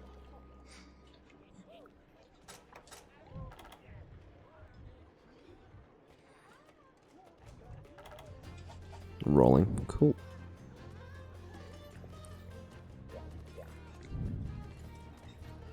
Yeah, I find the Nursilla heavy bow gun is really good for crouch fire pierce. Good shit.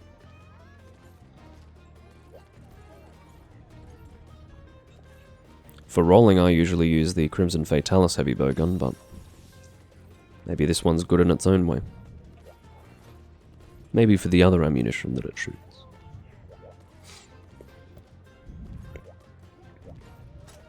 Alright. Part of the reason, honestly, why I'm using this, instead of letting the wheel to choose, is because A, it's simple, and B, I feel like the wheel has not been choosing Greatsword at all. I can't remember the last time the wheel chose Greatsword, and it's one of my favorite weapon types, so I'm feeling a little bit weary.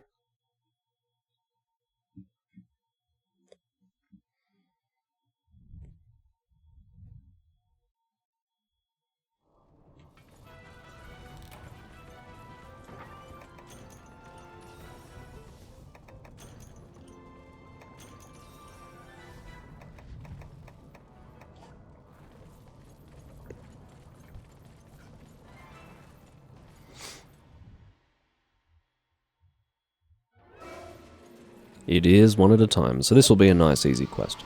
It'll be a little bit harder if it were two at a time.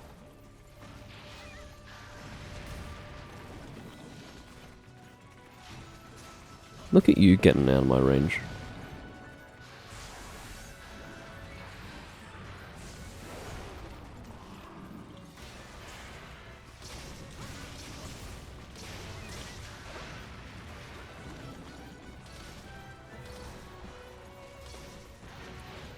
Not the first Mizutsune we've fought today.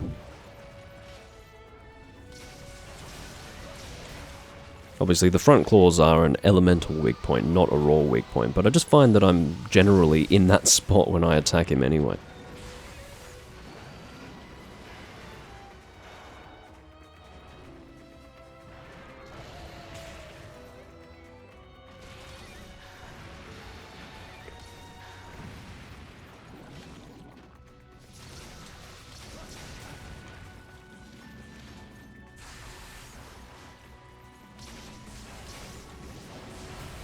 But yeah, this is the last quest, pretty much the last proper G-rank quest that I have to complete. The rest are just stupid gathering quests, which I just cannot bring myself to do, ever. Seriously. You know, if I cared about being a completionist, I would have done them by now, but I don't care, so I'm not doing them. I mean, I will do it eventually, I'm sure, but... it just hasn't happened yet.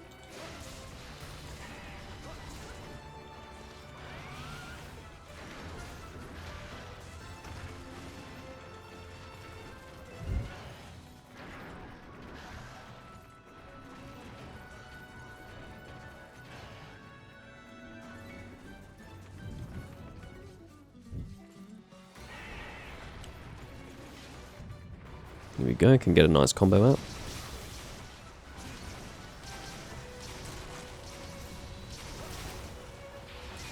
And then try to, well, I would have needed to reposition to do Moonbreaker, but I'm glad that I didn't take the risk, because had I done so, I would have been doing Moonbreaker during a tail cut and ultimately missing all of its damage, so that was a good call. Good call.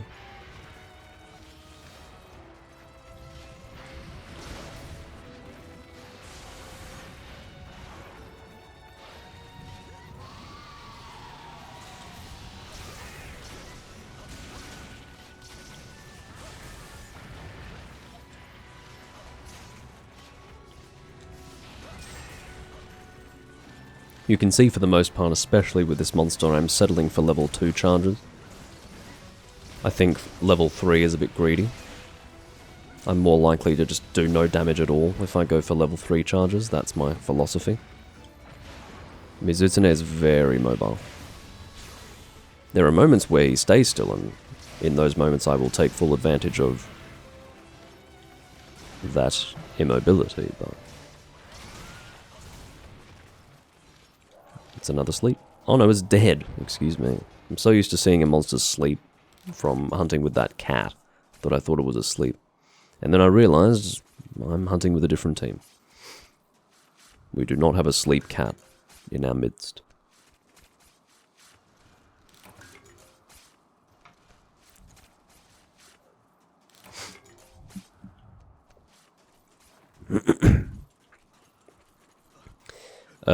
I do apologize that I have to clear my throat quite often. I have pretty much completely gotten over my sickness that I referenced in my last live stream, but I've still got some remnants of it in my throat. It's not really affecting my voice for commentary purposes, but I do have a little bit more phlegm than usual as a result of getting over it, so occasionally I do have to clear my throat. It's a bit of a faux pas when conducting a commentary, but if I have an obstruction, I must clear it. I'm just doing what I can not to have it be really gross.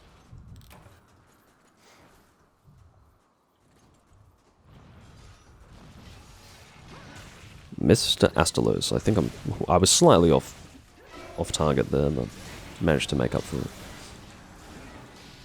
This poor bastard has already hit a health threshold before he could do his first roar. I feel bad for him. Because you could see there, he was working up to do his initial roar, and then was cancelled out of it to then go into rage mode. Kind of funny, actually.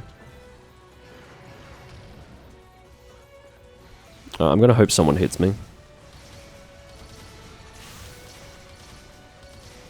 No one's hit me. That's fine. I'll accept it.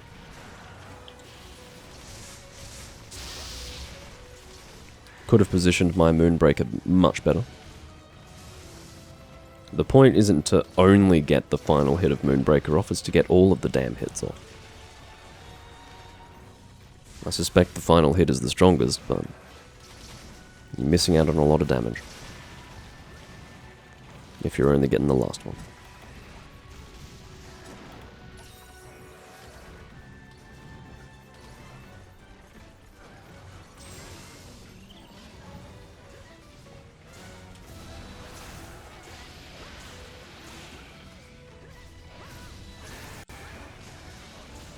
I can get away with more level 3 charges here.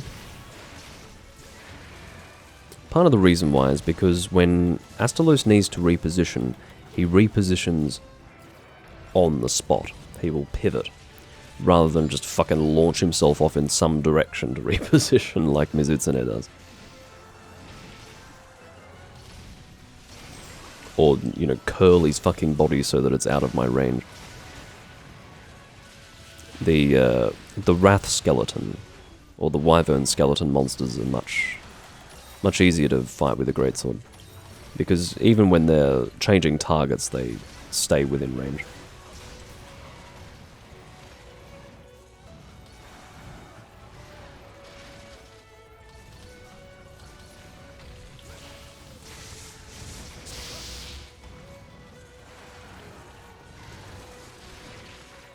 Oh, come on.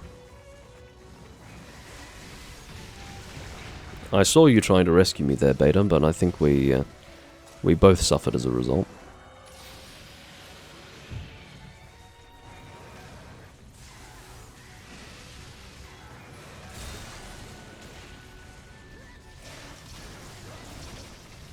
And he's fucking dead. You barely got a chance to do anything, man. While these monsters are hyper, they are not going to have anywhere near full health. It's 5 monsters in one hunt.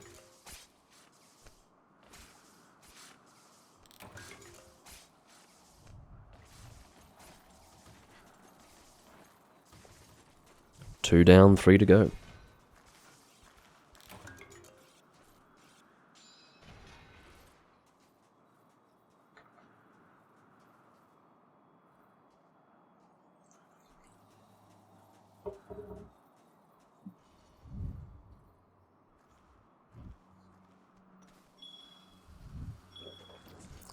Got a pitfall trap down.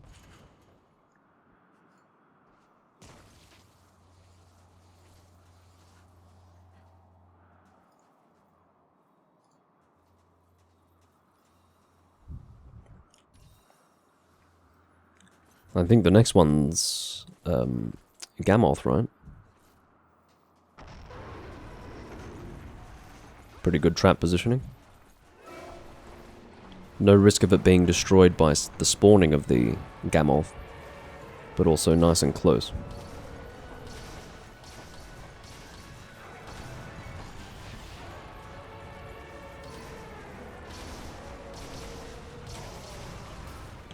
Bastard.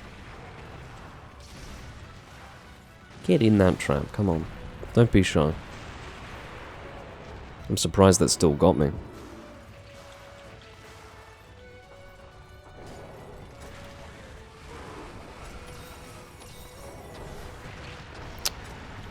You're being a bit of a prick, if I do say so myself.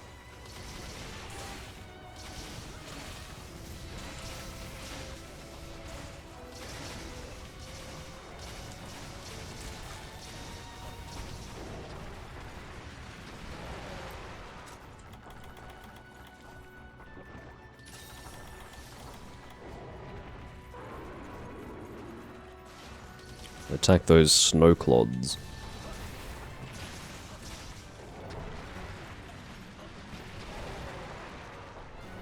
It's been a while since I fought a Gammoth, or so it feels. Now that I think about it, it hasn't been that long really, but...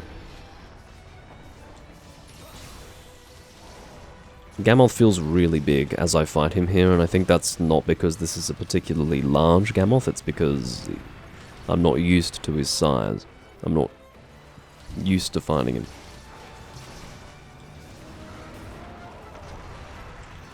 Oh, that was me trying to do a jump attack off that. Fucking hell. There we go.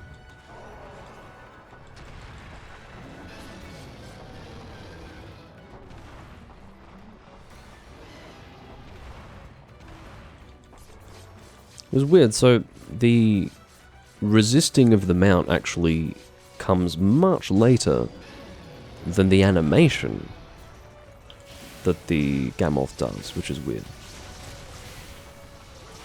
In other words, it looks as if Gammoth is resisting the mount much sooner than he actually is. Dead? Okay, goodbye. Thanks for joining us for that brief moment.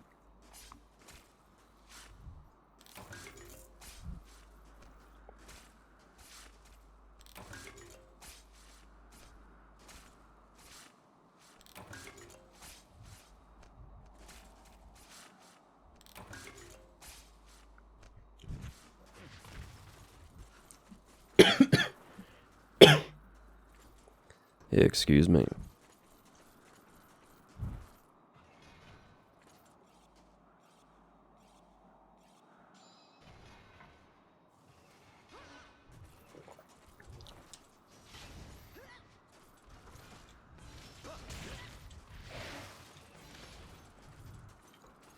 Alright, next one is our final Fated 4 monster, the Glavenus.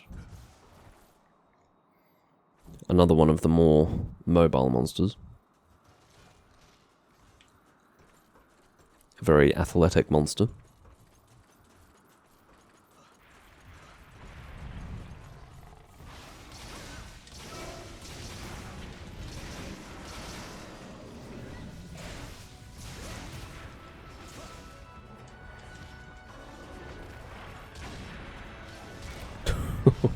There goes my sharpness, fucking hell.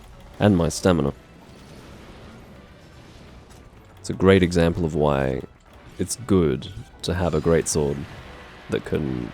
Well, what I mean is that it's good that the greatsword can act as a shield as well.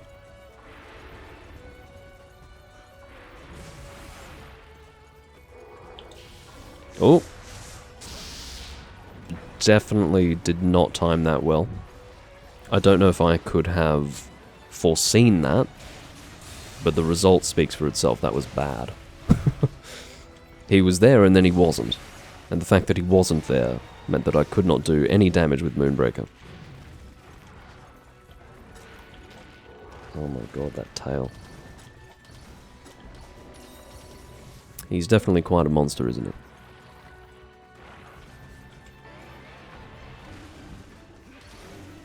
I was diving for fun, though. Ended up being a problem. Oh. I might position myself to where he will go after he gets up.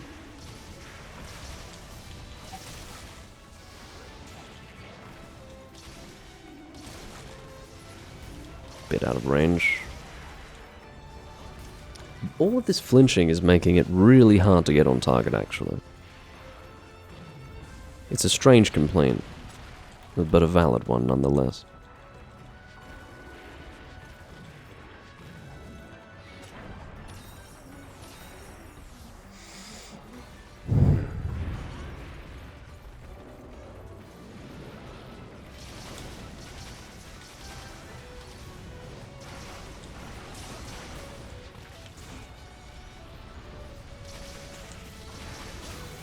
Managed to get him though.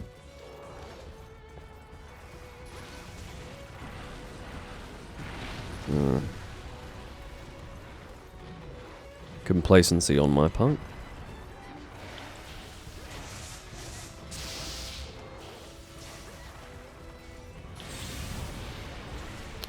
Well, I'd actually intended to use that as a counterattack, but I think perhaps the attack that I was using as a counterattack was cancelled by the flinch. So not only did the attack not come out, he also flinched really far away from where my attack was coming down, so that was a complete failure. That's alright. Probably the least effective that I've been throughout the entire hunt, to be honest. Or that's how it felt, at least. But, fine. One more to go. It's a long hunt. It's a really long hunt. We are doing very well, but we're still at 15 minutes and we've got one monster to go. Admittedly, you do have to wait for them to spawn. That adds a lot of extra time onto the quest, regardless. The amount of waiting.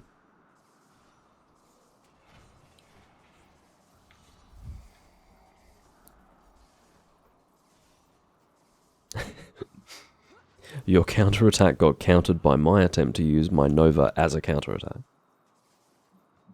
Very good. Long story short, Glavenus had a problem. I probably shouldn't have been standing there. Everyone else was ready to engage immediately, and I'm just flying through the air getting hit like an idiot. Anyway, that was slightly embarrassing. Admittedly, I don't know where these things spawn, so...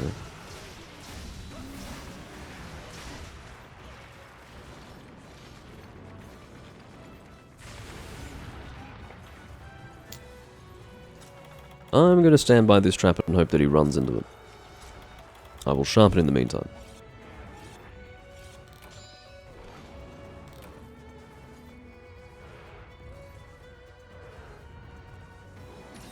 Oh, yeah, we're not going to be using this trap anytime soon.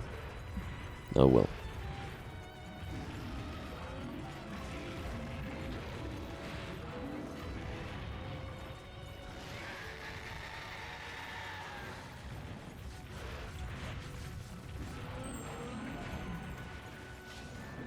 Get right in there.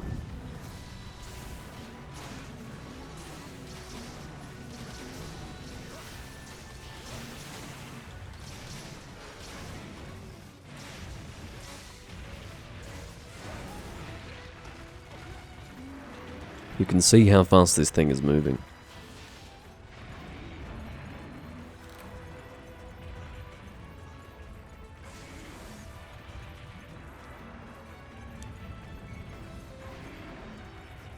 Well, AJ says that they come from the cage suspended above the arena, but how do they go from there into the ground? That is the question that needs to be answered. Ugh. They just teleport underground. Or teleport into the ground. Subterranean teleportation.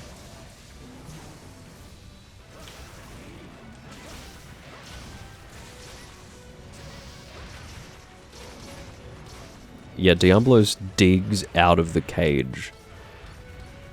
Instant transmissions into the ground. And then pops out. Still not as entertaining as the moat arena, with Kezu jumping across the moat to get to the arena. That will forever be the best entrance for a monster in any fight ever.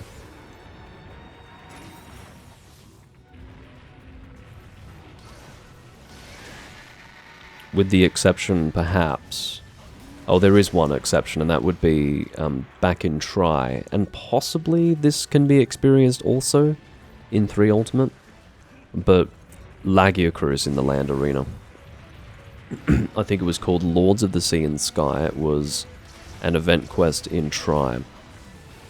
Lagiacrus would fucking fly from the heavens and land in the fucking land arena. And you could just watch him come in. It was quite dramatic. My joke at the time was that I think Lagiacrus is the Lord of the Sky in this case.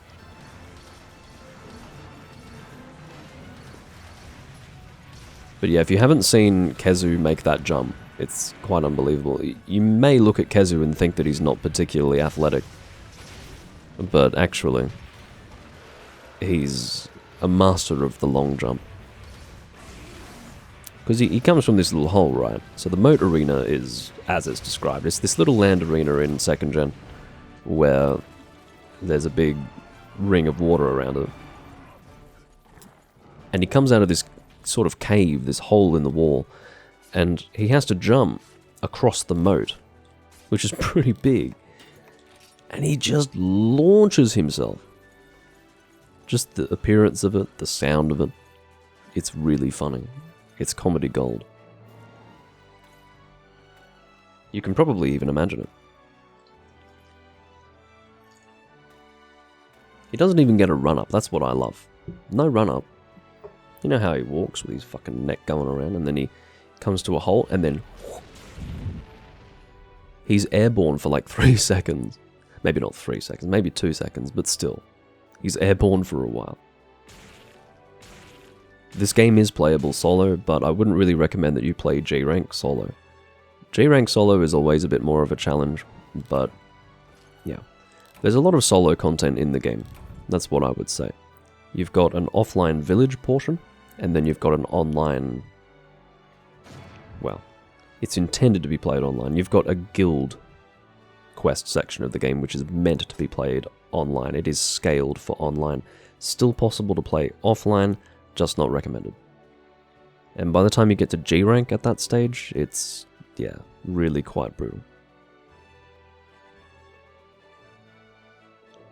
Not as bad as the old games in that regard, but still not recommended. So really, in summary, the answer to your question is, I wouldn't recommend playing the entire game solo, but there is plenty to do solo.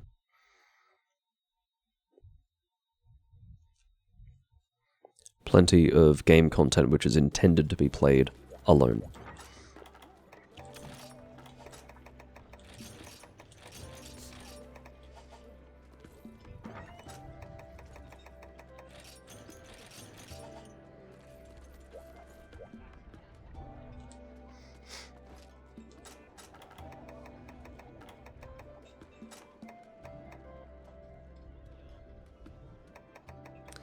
Well, the word easy is probably not a fair word to use there, AJ. This person is probably not a seasoned hunter. As for the next quest that we do, it will be my last one. Feel free to post whatever you want. I guess Beta can post, seeing as though she is the next person in the list.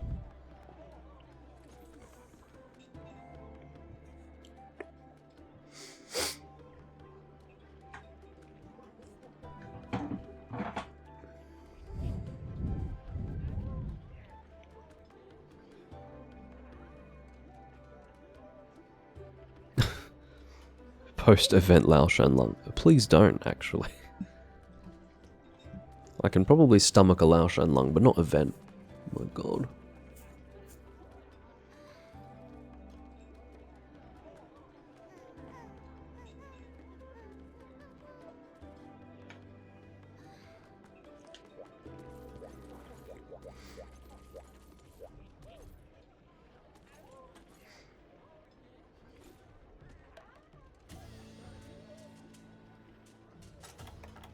Yeah, post whatever you want, just don't do Lao. Jesus.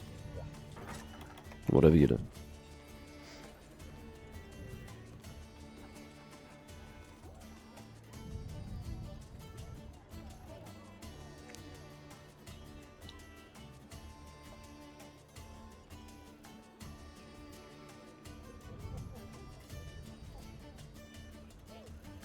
Yeah, happy to do event Ukanlos. He's not an Elder Dragon, but that... He does feel like one sometimes, doesn't he? Especially event Ukanlos. It's a bit unforgiving. Alright. What weapon shall we use? I will submit to the roulette this time. Switch axe? Switch axe. We've gone from probably my favourite Blade Master weapon to most certainly my least favourite. Very good. So, let's take our pick. It'll either be fire or raw. It depends on how I feel. Alternatively, I could go bludgeon or raw. Axe of Gaia. Do I do Axe of Gaia or... what even is my fire one? Terror Bird Axe? Yuck! Terror Bird Axe? The stats are not disgusting, but the weapon is. Ew. Terror Bird Axe. I will actually use this because it's been a while since I last used the Terror Bird Axe.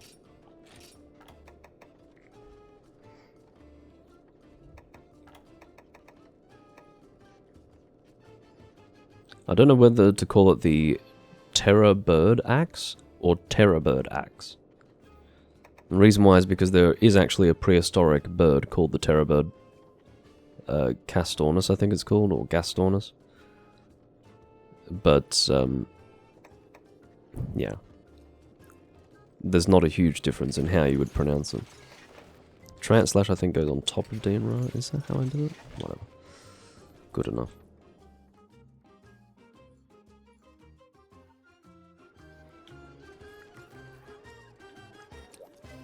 So my thoughts on 5th generation Monstander are pretty negative. Thoughts on Wilds are not based on my experience of having played the game, but rather a friend's experience of playing the game. It seems like something I would be willing to try and would likely enjoy. It's very different from traditional Monstander, but seems to be a bit more inspired than 5th gen was. World I didn't particularly like, but I could somewhat respect it. Rise was a complete insult. It was probably the most offensively shit Monster Hunter game that could have possibly been made with a straight face. So, yeah, I don't have much to say about that. Maybe Beta's still getting ready. I thought I saw the quest go up, or I could be going crazy, but... Yeah, I'm not going to actually play Wilds because I don't really have the time to invest. I don't have the willingness to invest the time into playing a new Monster Hunter game where I have to learn how to play it. not right now. I've got other things I want to play, so I'm going to take my exit from the series here. I'm going to step off the proverbial conveyor belt and stop playing the new games, but it's not for the reason that I thought it would be. I thought that Wilds was not going to be very impressive, but based on a close friend of mine and his opinion of the game, it's probably something I could enjoy.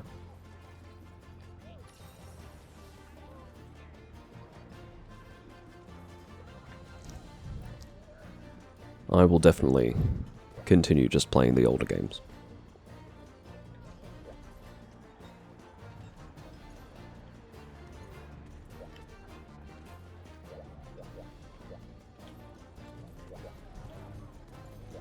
Is that an Electrion insect glaive? Wow.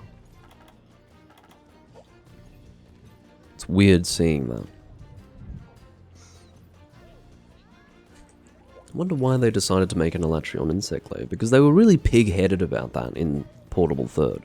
In Portable Third, they just did not make any new Electrion weapons whatsoever. In 3 Ultimate, they did make the bow, which was a surprise.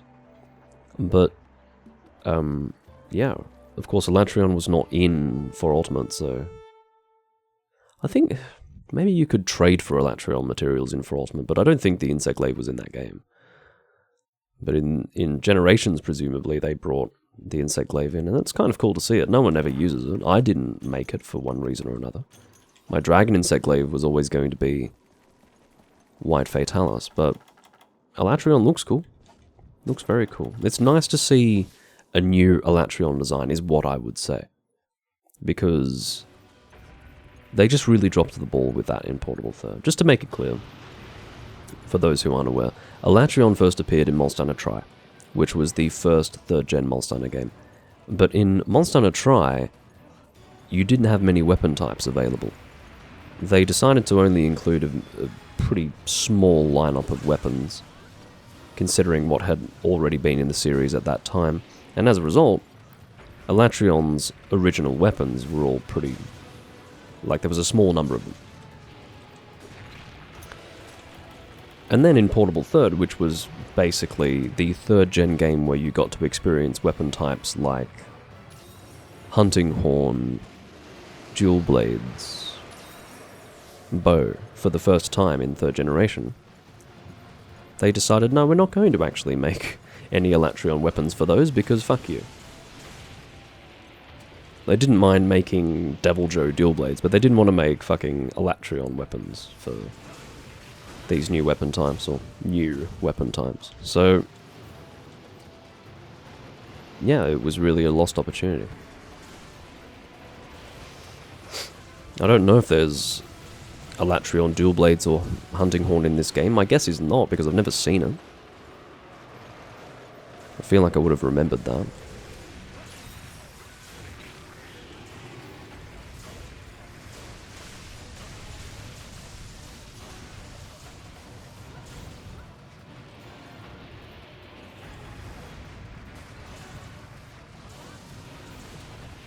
Just getting my charge back up here.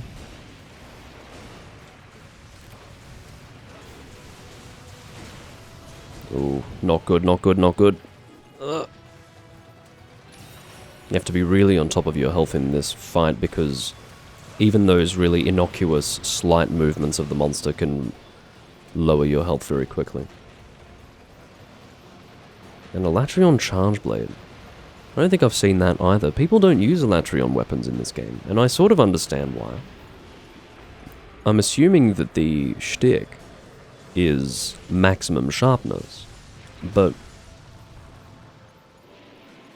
I'm not really into maximum sharpness on weapons in this game, because I often have sharpness increase skills on account of, you know, the benefits that can be acquired from using basically any other weapon in the game. So things like Nargacuga weapons, Electrion weapons that have this max sharpness business going on, it doesn't work for me. But yeah, Electrion Charge Blade, that sounds cool. I really don't think I've seen it. It's unfortunate that it's Elemental Fire, I agree, but I'm not surprised that it is. That's what I would expect, because the switch axe for Elatrion was element as well, so I would expect Charge Blade to also be element, but I do not agree that Charge Blade without Power File is completely pointless. I agree that they should have done more to make it stronger, but I'm not going to be perturbed from using a Charge Blade because it doesn't have power. That's when you start to get into the metagame. That's a very meta mindset. That's the idea that unless I am as strong as I can possibly be, I'm worthless, and I think that's a stupid way to look at it. Element File is kind of disappointing.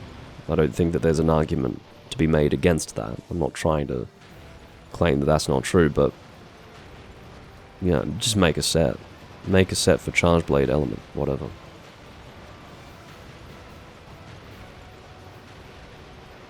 It's not going to be as good, probably, but anyway.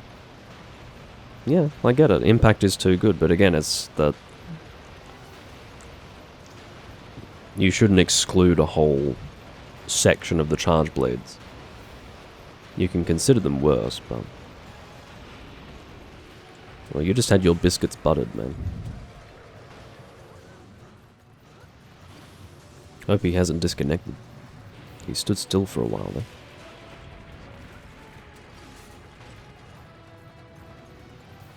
Oh, he was typing in the chat. He didn't stop!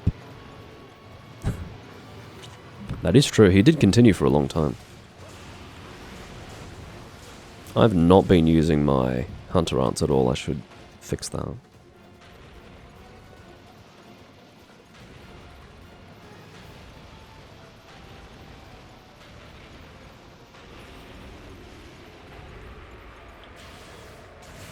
Whoops, that's my mistake. That was a huge mistake. The tail cut I could not have possibly predicted. The mistake that I had made was not doing Demon Riot first. You're supposed to do Demon Riot and then do Trance Slash, because not only does the damage stack, but you're not going to lose the charge level in your Switch Axe by doing Trance Slash at that point. So yeah, that was bad form.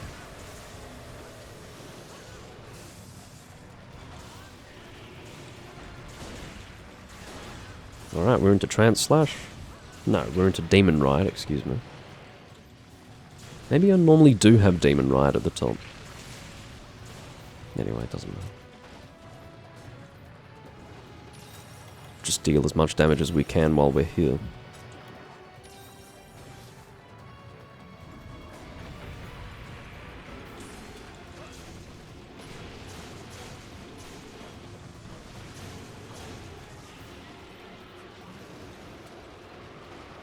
Wait for the chin to come down, because that is an attack. See? Nauta's got hit by it. You can't go straight in. You have to wait for the chin to come down, then go in.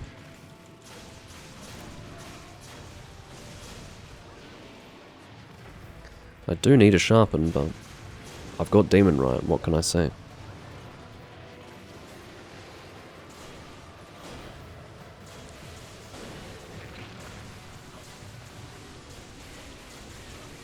It's very nice of you to stay in place like that.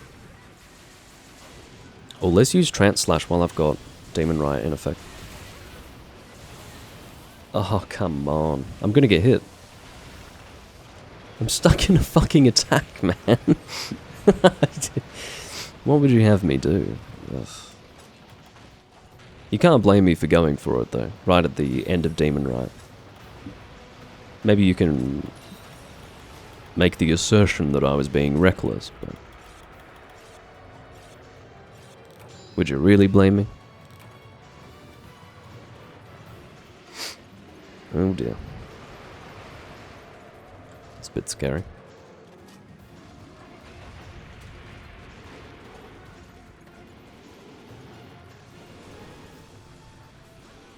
Yeah, if I had managed to flinch him out of that, that would be pretty good. I don't know if you can flinch Ukanlos out of a digging animation. Have you seen that, AJ? I haven't seen that in any of the games.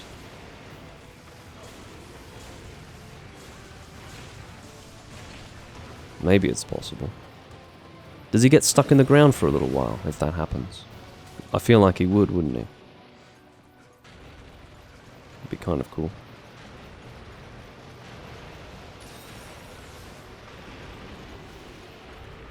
Yeah, I don't think it can happen.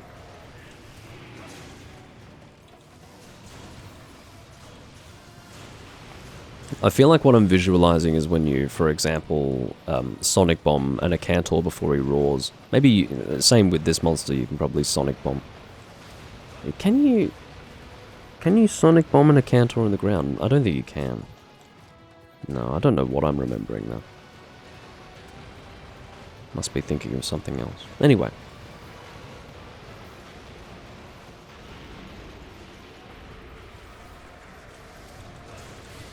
You can Sonic Bomb when Ukanlos lasers. Yeah, probably much like you can with a Cantor, but still. I was visualizing Ukanlos in the ground with the top of his body out of it, but I think that maybe that was one of my many dreams. I don't have Monster Hunter dreams, just to be clear. Be kind of cool to have Monster Hunter dreams.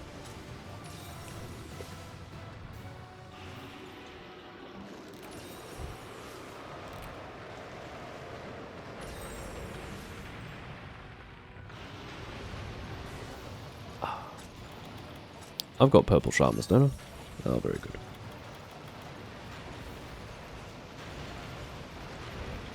Oh, not good. I should know so much better than to dive like that when he's going after you like that, because when you dive, yes, you do receive an invulnerability period, but you do not travel as far as you would when you're sprinting to the side.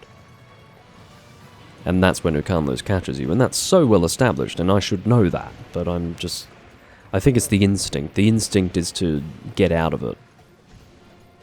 So then you press the B button while you're sprinting, and then, yeah, you find out pretty quickly that that was a mistake.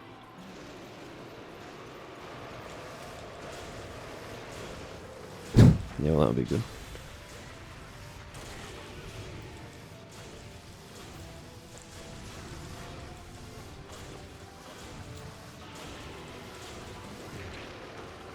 I don't know why I just went for that there. I felt like I couldn't really get out of the way, so I was hoping for a flinch. It just didn't happen.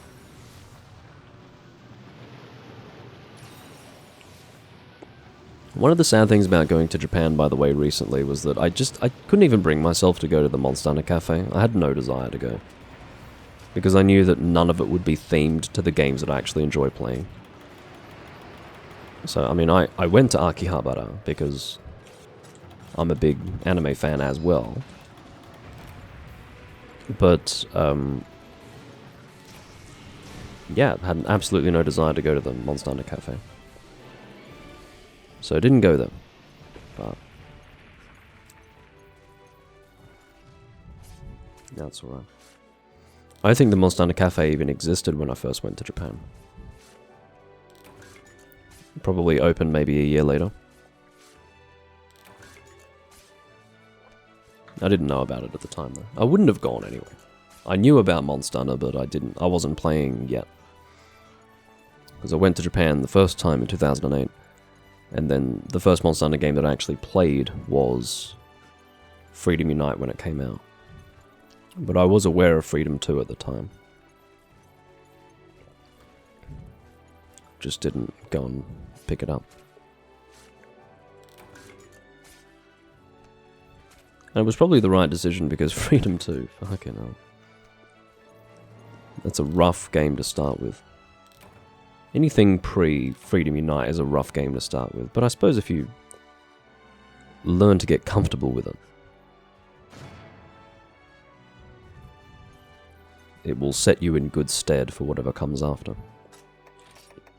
But perhaps in turn, there's a higher chance that you will not enjoy the experience.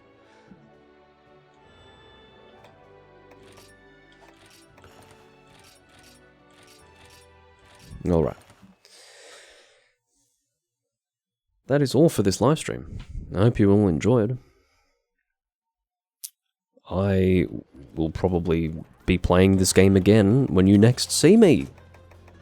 Woohoo!